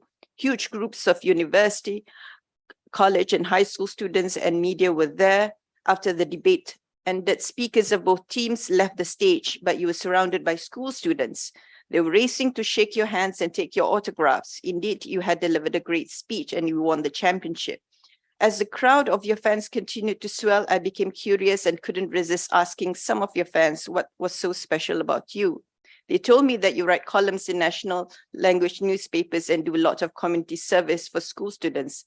It was the first time in so many years that I had seen the glimpse of true father, and I've always been proud of you, your enthusiasm to work tirelessly, and your idealism. This is what really he ingrained in us. Idealism, to really have an ideal. And from the many things that we have learned from him, it is really about being true to oneself. You know, people have this image, especially when you talk about IIU. What is our extra burden? Is that big capital I that we carry. Because we can be any university, but because we are not just any university, we are the International Islamic University. It is like a very heavy load that we carry. And why is it, Dr. Arif said that you are the ambassadors? Because we are. Like it or not, when I first went to Australia, I was just 19 years old, first time debating. I didn't understand the Australian accent, for heaven's sake. It was so confusing, but I just carried on. Dr. Arif never said it was bad. He never said that was a bad speech. He never ridiculed anybody. It was always something positive. He always said you could have said it better. You know, he never made you feel small, even though you lost your first round because you didn't understand a thing the Mat Saleh said. And that was how important that was, because he knew that it made a lot of difference, that feeling of confidence. And yes, we won the second round because I felt confident. And I just want to share the fact that when we went overseas and we were from IIUM meant so much because everybody also looked at Islam. And we do have to admit that when we walked on the stage, it was also the image of Islam. So it meant a lot. It's not just going and debating the motion, but also to be able to argue. And that is why he placed emphasis. I know Izzuddin is going to say, oh, you're going to talk about the philosophical foundation. Yes, because one of the most important teachings of Dr. Arif is you have to understand the philosophical foundation of every debate, of every motion. And on the professional level, that has helped me as a court barrister. I'm proud to say that every time I looked at a case and argument, I asked myself this question: what is the philosophical foundation? How do I peel the argument? How do I look at it from different angles? When I understand what it is about and what it is made of, not on just the surface, or not just the surface value, but what is the intrinsic value of that argument, then only then you can attack, properly attack. But when it comes to attacks, even Dr. Arif doesn't just say, oh, just concentrate on the technicalities, or squirrel if you like. No, he is not a person that talks about technicalities or the optics or things like, what is your accent like? Are you going to sound British or American? Nothing whatsoever. You just have to be a genuine, honest, and authentic speaker. And that is the beauty of it all. Because when we came together as a team, we were not all 100% Malaysians. We are a mix of different nationalities. That convergence of different nationalities, that was our strength. And it was really remarkable because of that understanding that we can be very honest and authentic. That's why we won. And professionally, when I speak and when I argue in court, I always tell myself, how persuasive am I if I'm not authentic? How persuasive am I if I cannot just, if I'm trying to squirrel or say something else? But believe me, if we stick to that principle, when we argue, we only say nothing but the truth, we shall win. And based on experience, yes, you do win. You do win a lot, even if it's a difficult case. Why? Because you're able to destroy the philosophical foundation, understand what is it made of, and also harness your strength by telling the truth. And it's very interesting how people think that in order to win, you don't necessarily have to be honest. But one thing I learned from Dr. Arif is that you have to actualize, self-actualize the values that you have. Because when you debate as a Muslim, you are also showing what you represent. And we cannot tell something wrong. Imagine if I'm debating with my scarf on and I start telling lies. What will happen? That is why debate is, as an IIUM student, is very difficult. Or being a lawyer who is an IIM graduate is very challenging, because your identity as such is that you have to be honest, you have to be truthful, and whatever it is, how difficult the case is, do not falter, do not think that you have to be very creative in whatever mechanism or argument that you wish to shape, because lawyers tend to do that. Even people don't like lawyers, they say lawyers are liars. But because of IIUM, you cannot be a liar. You must really stay true to your ideals and profession. And this is one thing that Dr. Arif said. And I just have to share this paragraph. He said, as an academic, I had to excel in this noble profession. And in the debates, we were taking on the whole world and had to excel there. To say that it was a mission impossible would be an understatement, because even in the word impossible, the word possible is there. How beautiful is that? He said that. Actually, mine was mission to nowhere, because professors only study and focus on their field and spend all their time and energies doing research and publications that reward them. I was teaching, studying my field as an academic, and then also reading on war, peace, environment, human rights, crime, punishment, global conflicts. And for all of this, I was reading the top journals, books, and thinkers in those areas and a lot more. I received excellence in teaching awards published in pioneering areas where Muslim scholars are now only beginning to feel that they should study, think, and write on those issues, which will now decide winners and losers in the new millennium. Now, why I have said all this to you now when I thought it was never even worth talking about. And he said, the only reason is your email and my meeting with Raihan yesterday. Raihan, if you hear. Despite the call of your profession, and then he explained the personal part. I shall leave it at that. But that is how he touched. You know, he really ingrained in us that sense of responsibility that we are really representing the Ummah. It's an understatement that we are, because he made it clear to us. He made it clear to us that we must be reflective of that. And when you have different, you have in IIUM, you have different clubs.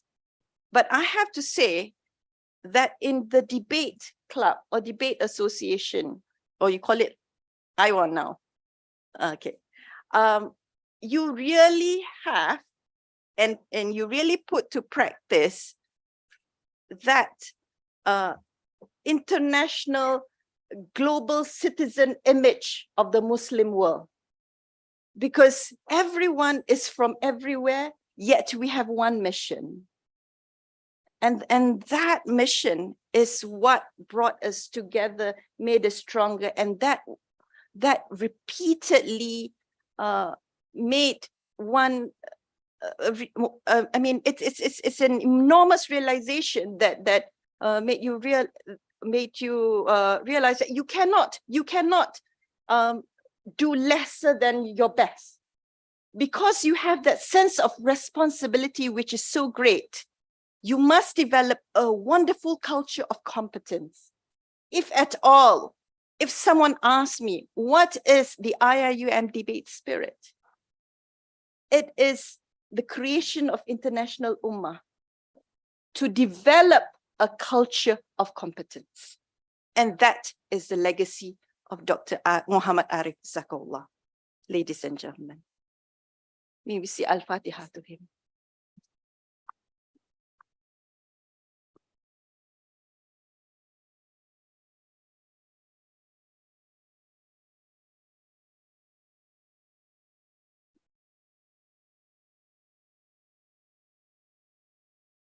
Thank you.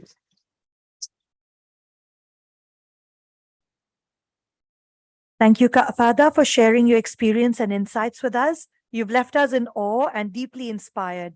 May we be worthy torchbearers. Moving on, I'd like to introduce you and call to the floor Dr. Mona Arif Haq. My first introduction to Mona was an anecdote Dr. Arif had shared while he was scolding me about my seeming lack of commitment to debate. He was so engrossed in training at night, he went back home to a very perplexed Kokabanti who asked him, "Where's Mona?" He had apparently left Mona behind at the library, and she was there stranded at midnight waiting for her father to pick her up. But that was how involved and committed he was to the field of debate and to debaters. So of course he drove right back, picked her up, and went all the way back home. Dr. Mona Arif is Dr. Arif's eldest daughter. She did her undergraduate at Cornell, her MD at University of Rochester, and she is the mother to 3 really beautiful children. She lives in New York City and is involved in the local Democratic Party and is part of a lot of Islamic nonprofits which benefit the community. I'd like to add that not only did Mona follow in the footsteps of her father, his granddaughter, Zara, has also followed in her grandfather's footsteps. An excellent debater, writer, she also contributes to the local community by teaching how to do science research to underprivileged children in their neighborhood. Mona, the floor is all yours. Assalamu alaikum, everyone. This has been such a wonderful gathering. I want to thank everyone for being here today, especially the university administration who made it possible for us to gather in this manner, and to all the faculty and the alumni who are here with us today, and to all those who have worked behind the scenes to make this moment possible. It really feels like coming home. Yeah, I need a moment. It's been very emotional. It's been so nice to hear everyone's memories of my father. This means a lot to my family, and we're incredibly honored to have this opportunity to celebrate my father's legacy with all of you. Looking around the room, I see so many familiar faces, and I've grown up with all of you. I was 11 when we moved here from the United States, and I have to tell you that my father was really considered it to be such a blessing and an honor to serve at this university. He did many things in his life, but I think he would consider this to be his crowning achievement, because it was his opportunity to touch and to train and to raise future generations of the Muslim Ummah. And that was his dream all his life. And to him, this was the best place to do that. He felt very fortunate that we landed in Malaysia. He was very proud of this nation, of the leadership, of the people, everyone's commitment from the top to the bottom of this nation to lift up Malaysia and to lift up the Ummah. And it's reflected in the progress of this beautiful nation. And when we moved here in 1989, it was a backwater. It was an unknown place. And look at it today. You know, we are so happy and proud to see the development, the name that Malaysia has, you know, achieved, and also the achievements of the university and of our debaters. My father really firmly believed in the spirit, the mission, the vision, and the philosophy of IIUM. He was immensely proud and happy to be a part of this institution and to have had the chance to contribute in the many ways that he did. He took every day of his 22 years here at IIU seriously and as an opportunity to teach and cultivate the next generation. He was incredibly hardworking, as you all know, and he was talented, and he took his passion for teaching and helping students beyond the classroom. In every way that he could, he tried to give. And you know, through his many administrative roles, he was all over the university, from the economics and business department to the Graduate School of Management, student affairs, undergraduate missions. I remember spending time in all of these departments and offices throughout my childhood. We spent, me and my siblings, more than home, I think we spent more time here at the library, in my dad's office. I mean, I feel thankful that my parents were at a place where we were able to spend the time because they were always here. And if we'd been stuck at home, it would have been more difficult. So thank you all to the administration for having us as well on campus. But really, all of you are like our family, and you are our family. These wonderful young people are, you know, they were like my parents' children. They really were. And to me, they are our family. We grew up together in many ways. You know, my father's dream really, so what he gave his heart and soul to IIU. He went above and beyond the call of duty in every way. And ultimately, you know, his passion became training the debaters and, you know, equipping them to dominate the world stage. That was his dream. He wanted IIU to be recognized at the international level and for the students to be known for their knowledge, critical thinking, and oratory skills. He knew that it would be a tremendous statement and that there was great power in the image of debaters from an Islamic university, from a Muslim country, wearing hijab, standing on that stage and beating top debaters from the West or from globally, and speaking in a language that wasn't necessarily their mother tongue on top of everything.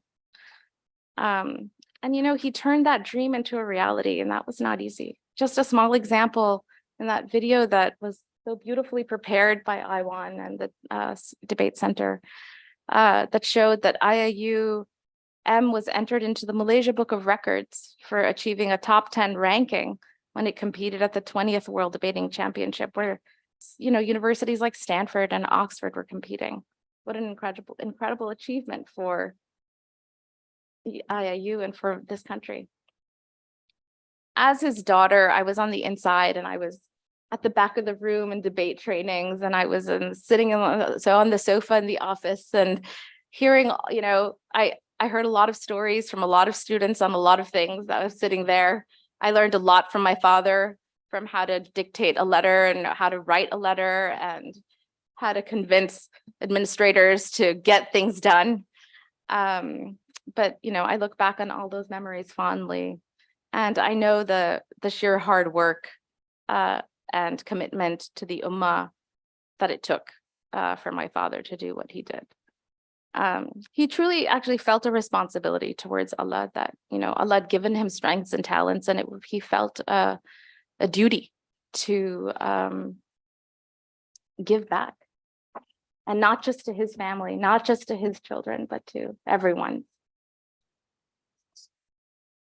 And I remember, the lectures on everything, like Burhan so nicely said in the video, and I feel like I'm repeating so much of what the debaters have said already, but this was my father. He taught them everything. He taught them communication skills, history, economics, politics, international relations, rise and fall of civilizations, analytical skills, and everything in between. And some students even needed help with English, and that was done too. And I remember him assigning readings to the debaters, new books, the latest ideas, all of that was discussed with the debaters, and he really poured so much of his energy and time into all of that. To myself and to my brothers, Salman and Rehan, they really wish that they could have been here. You've all seen them grow up as well. I'm sure they're watching on Zoom, and they would have loved to be here. They're now, grown up and busy with their own lives, and mashallah, they have done very well. Salman is a professor. He's a PhD in accounting and finance. He's a professor at the University of Minnesota's Carlson School of Business. And he has a PhD from Stanford Business School. And Rehan has an MBA from Columbia University and is working for Richard Branson's investment firm, and doing all kinds of cool, exciting things. He's involved with their company that launches spaceships into orbit for business travel, and all kinds of other exciting things. But anyway, to all three of us, my father was really more than just a father. He was a friend, he was a guide, he was an educator. We miss him terribly. He made it a priority to have dinner with us as a family. He was always at the university, but he made sure that he would have dinner with us. And it was at dinner that we got to catch up with each other, what had happened during the day, what was on the agenda. But he would also he would do his best to share, educate, and uplift us. And, he discussed everything with us, from the synthesis of his readings on the latest issues, guidance on how to think about the world and our place in it, our family history, our role as God's ambassadors on earth, and the spirit and values that are core to us and to Islam. It really was a comprehensive communication, and it was the foundation for our motivation and our success. And as the eldest child and the only daughter, my father gave me a very special place in the family. He always made sure that I got the best of everything and that I was treated no differently than my brothers. In fact, I had probably a better deal than my brothers did in most cases. I did no work in the kitchen. My brothers did, and many other things. My father had very high expectations of us and of his students, and he held us to them, and we rose to the occasion. I've often thought to myself that his life story, and in particularly the part of his life that he dedicated to training IIU debaters, would really make a great movie. It has all the elements of a hit because his dream seemed impossible when he began it. And I like that you shared that with us from his email about that impossible, because, impossible was not a word that scared my father. He had left Pakistan for graduate school in the United States as a young man with $200 in his wallet and a suitcase full of dreams. And, he worked extremely hard to make them all come true. And he knew that nothing is impossible when you're committed, sincere, humble, and hardworking. And especially when Allah is on your side. Sorry. Alhamdulillah, we look around and we see the achievements of all of you, and we know that his efforts, have been blessed a millionfold. And, we see the barakah in that Allah has given. And so he was very happy and thankful to have had the opportunity to have a positive impact on the trajectories of all of you. And he considered that to be the most priceless blessing. After he was diagnosed in 2011, he moved from KL to New York City, where I was very lucky to have him as my next door neighbor. And he would often enjoy sharing news of his students with us. So we would look forward to hearing about updates from all of you.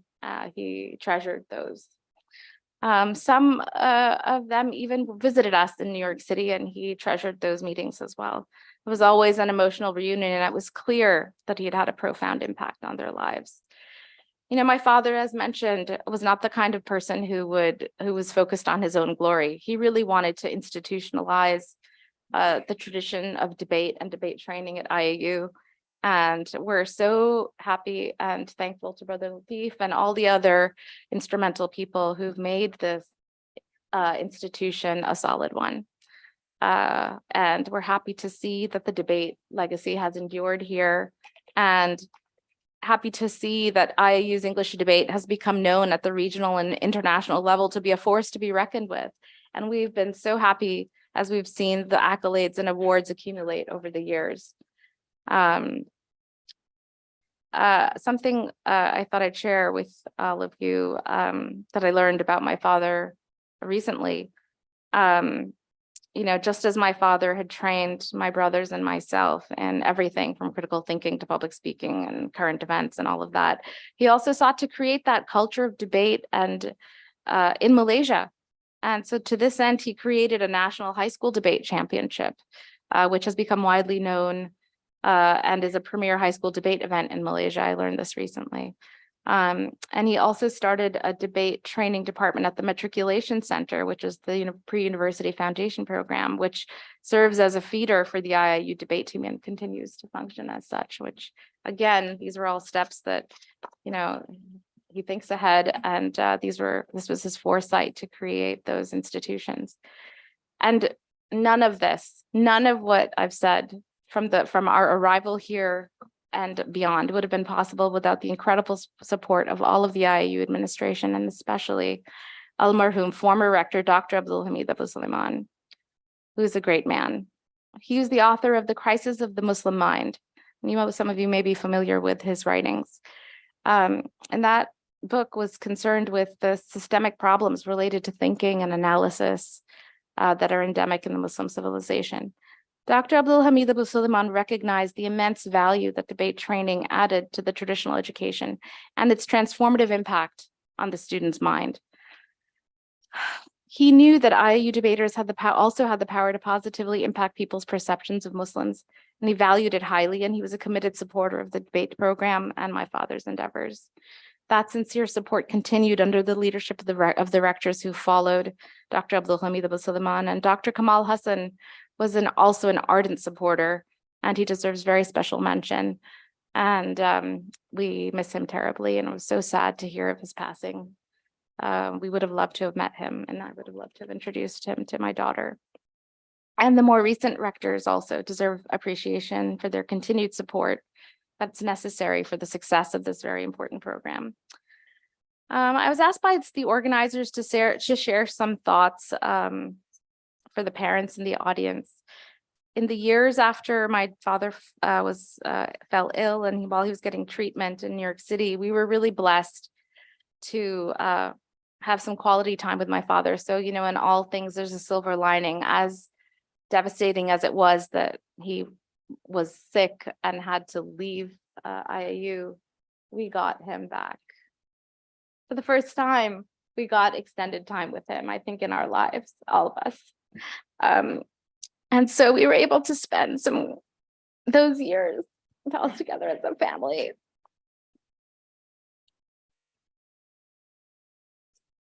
And my children were able to get to know him. And that's incredibly meaningful to us. He loved his grandchildren, and he invested a lot of time and energy in teaching them all kinds of things, as you can imagine. Like, he'd walk them to school and their extracurricular activities, and while walking, he'd give them basic economic lectures and very simple concepts. He taught them math. He made sure they memorized their times tables up to 20. He would make breakfast for them, and then they'd enjoy their boiled eggs together. He taught them debate starting when they were very young. So she was 6 and my son was 2.5, and they would, he'd have them debate with each other on simple topics like bus versus subway, uniform versus no uniform. And they picked it up. Children pick up concepts so quickly. We underestimate them. My father did a debate seminar in my daughter's school in Manhattan, and alhamdulillah, I'm so lucky my children are now great debaters. Nazara has done very well at state level and national level tournaments in the US, and she's co-president of the debate club at her high school. She, like my father, can't say no to anything. And and I'm a very proud mother, so I'm going to say a little bit about her because she's so similar to my father. And I see him in her. She's now on the leadership of her Model UN team. She's very good at that too. She's a writer and a journalist. She runs many things single-handedly very well in our town. She's famous in our town. She's been on the headlines of our newspapers. And so we continue to receive the blessings in so many ways. My father also, of course, he didn't limit himself to just these things, but he's helped my children in so many ways. But he also taught my Zara and my son Zain how to read Quran. He helped them complete their first recitations at the ages of 6 and 7. And my mother taught my youngest daughter, who's now 8, and she finished her recitation this past Ramadan. I don't know how many of you know, but my father was also a poet, and all his life had written poetry, most of it about my mother in Urdu. But when he moved to the US, he realized that his grandchildren wouldn't really be able to understand the Urdu poetry. And so he started writing poems in English. And we have a larger collection of Urdu and a smaller collection of his poetry in English. And he actually, in the hospital, when he was right before he passed away, even, he was editing his poetry, and he left us with manuscripts that are ready to be published. And that's our family's next project, inshallah. But really looking around and having this opportunity to reflect and look back on the memories, this really feels like home for our family. Our family's put a lot of, I would say, blood, sweat, and tears, but it's mostly love into our time here. And it really is an honor to be back and to bring my daughter back. And I hope I'm able to bring my other children and my husband as well someday. But we really, I look at all of you and I really do see the intellectual extensions that you are of my father. And I feel thankful to have all of you with us. Thank you so much.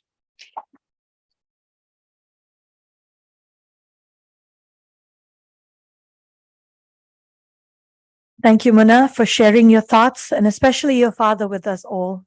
We're eternally grateful to your family as a whole. Moving forward, I'd like to invite Professor Dr. Akmal Khuzairi Abdul-Rahman, Deputy Rector, Student Development and Community Engagement, IIUM, to present the speech and to officiate the launch of the Azadi Fund.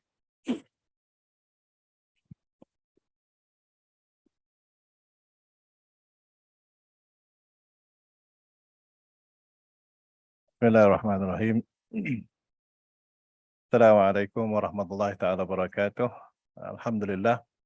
Wassalatu wassalamu ala rasulillah wa ala alihi wa sahbihi wa man tabi'ahu wa wala. رب اشرح لي صدري ويسر لي أمري واحلل عقدة من لساني يفقهوا قولي. First and foremost, allow me to extend a warm welcome to our VIPs. Yang Berhormat Syed Sadiq Syed Abdul-Rahman, Member of Parliament for Moa constituency. Of course, to Madam Kaukab Arif, Mrs. Mona Arif Haq, and Ms. Zara Iman Haq, representing the family members of Almarhum Prof. Dr. Muhammad Arif Zakaullah. And also to our former rector, our former boss, Professor Dato Sri Dr. Syed Arabi Edit. And not to forget, of course, welcome back Tan Sri Dr. Nik Nozrul Thani, Beni Asantani, and currently the consultant for Zaid Ibrahim and Company and Puan Sri as well. And sitting at the back there, I just noticed Dato' Irada Haji Rais Hussein, the President and CEO of Amir Research. Welcome, sir. And Mr. Amir Hassan Butt, Third Secretary, High Commission of Islamic Republic of Pakistan in Kuala Lumpur. And of course, to our director, I think 10 years back it was called SPICE, but now it was renamed as IIUM, you know. And Dr. Mazlina Muhammad Hussein, and of course to our alumni as well, Mr. Muhammad Reza Muhammad Abdullah, and Madam Fahda, and spouse, and staff, students, and alumni of IIUM. Indeed, it was great to hear from the speakers before, sharing their thoughts and also the experience with Professor Zakaullah, Professor Arif. I myself had the experience of making acquaintance with him back in 2007 until 2009. When I was appointed by Dato' Sri Syed Arabi, I did as the Director for Student Development, now defunct. There was no student development, now it's changed back to STAT, Student Affairs. I used to be Student Development, and SPICE used to be under this Student Development. I happened to be the Director. And we had many discussions, of course, with Prof. Arif on how to conduct debate, not only that, but also the management of competitions and debate itself. And mind you, it is not that easy, because why? Each time, each year, we have to come up with some sort of strong indicators about how to defend the budget. Because one of the challenges, of course, in running debating championships is the cost itself. Can you just imagine how to buy the tickets to the tournaments? If it is abroad, for an example, you have to prepare for the accommodation and many other things. All right, stake if you don't have enough budget. And I can tell you that during the time of Professor Syed Arabi Edit, it was the time when debate was given a top priority at IIUM. Although that we have to defend, because the argument is not that easy. Why? So you're talking about giving R500,000 per year to just a bunch of debaters, comparing to the majority of students who are also in demand of sponsoring their programs. But then again, because the performance of our debaters, you can see that the winnings, and we have to present in front of the university management about the performance of our debating teams.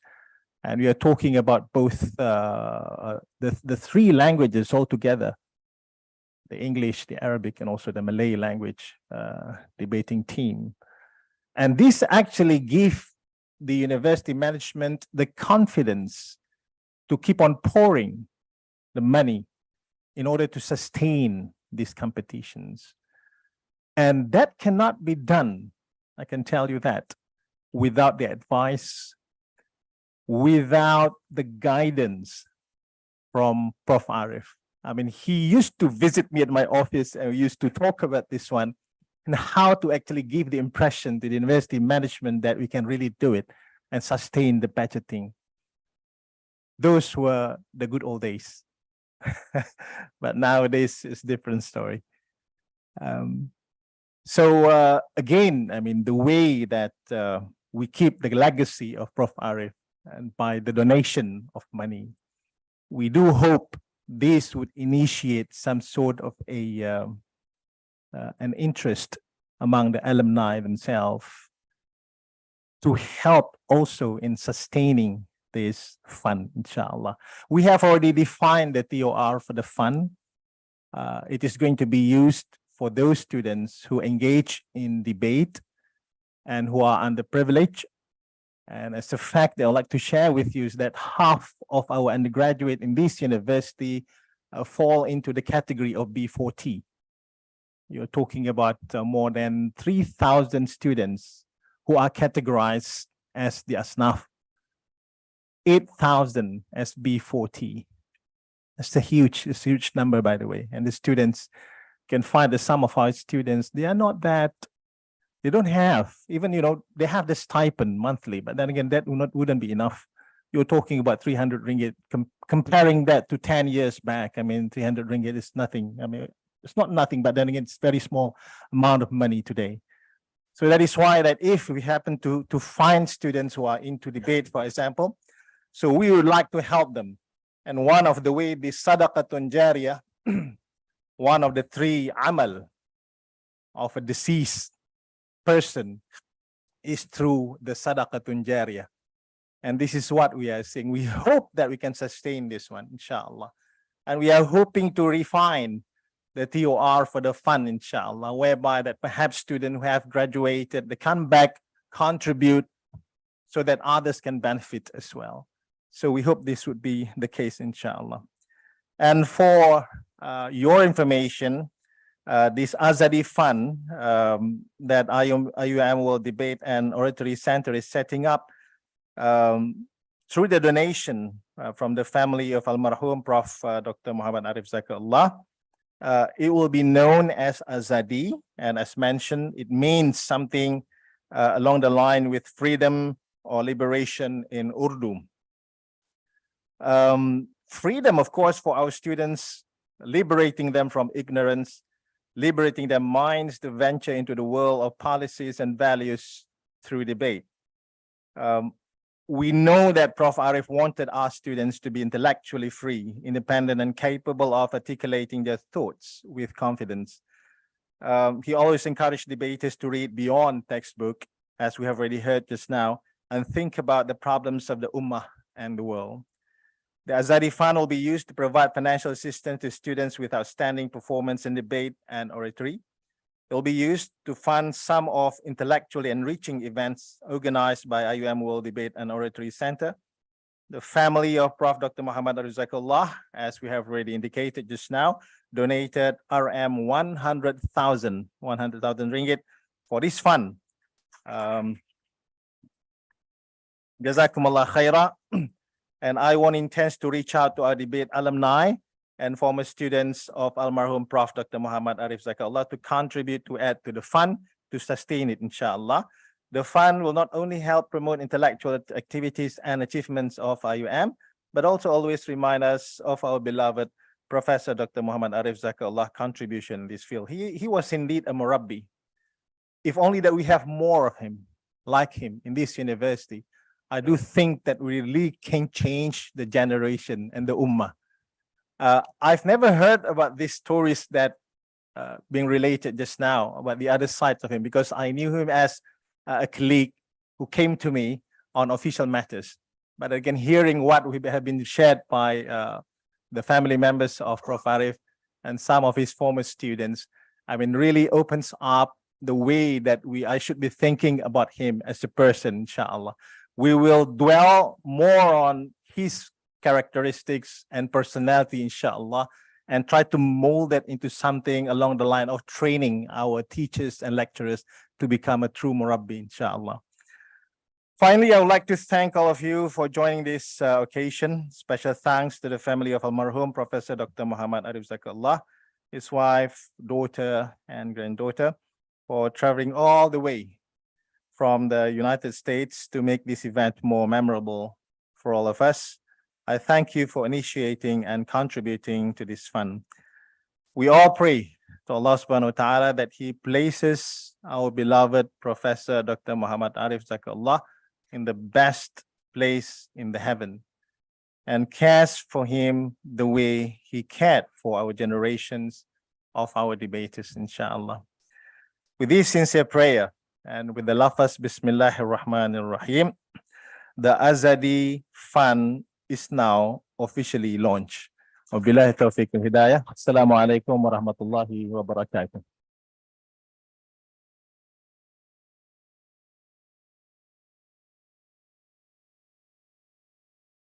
I would like to invite Dr. Arif's family, Madam Kokab and Mona and Zara, if you could come and present the check. We'd love to take a few pictures with you guys as well. Yeah. Nice backdrop. Better picture.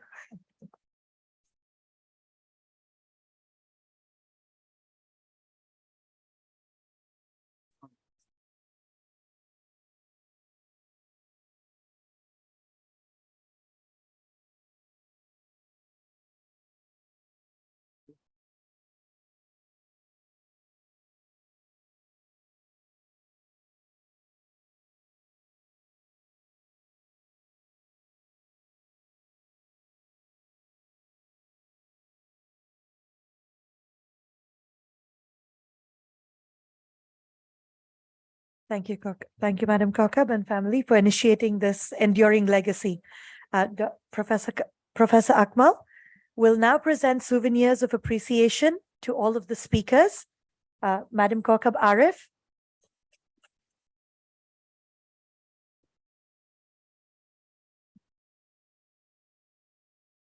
Dr. Mona Arif.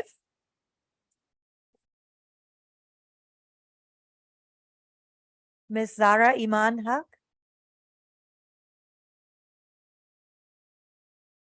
To Tan Sri Dr. Nick Nazrul Thani bin Nick Hassan Thani.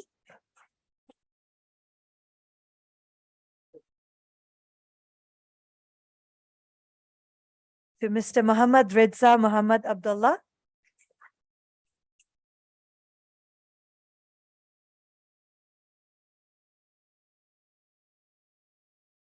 And Madam Fahda Noor binti Ahmad Kamar.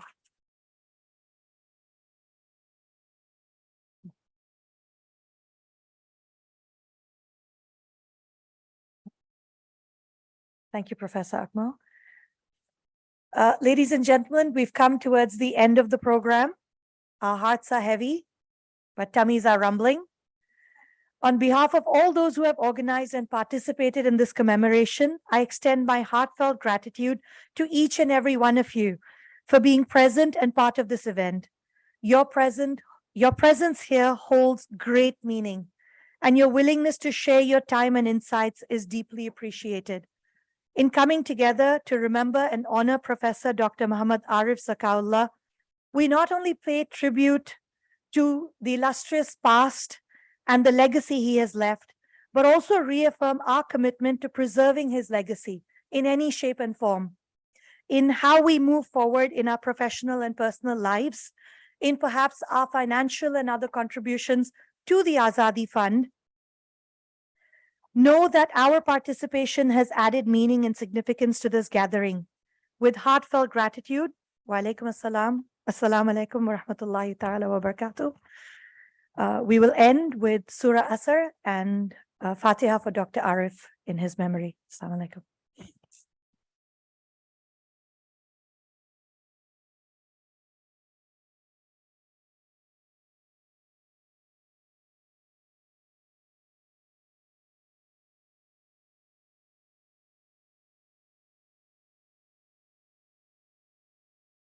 There will be a photography session. We'd like to capture this commemoration in pictures for posterity, inshallah. You can all be seated where you are. I believe the photographer will go and do his thing.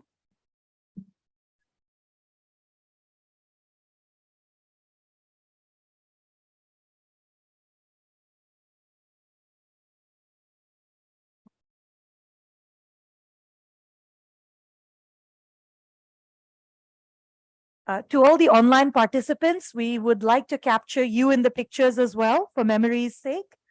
So please give us your best smiles.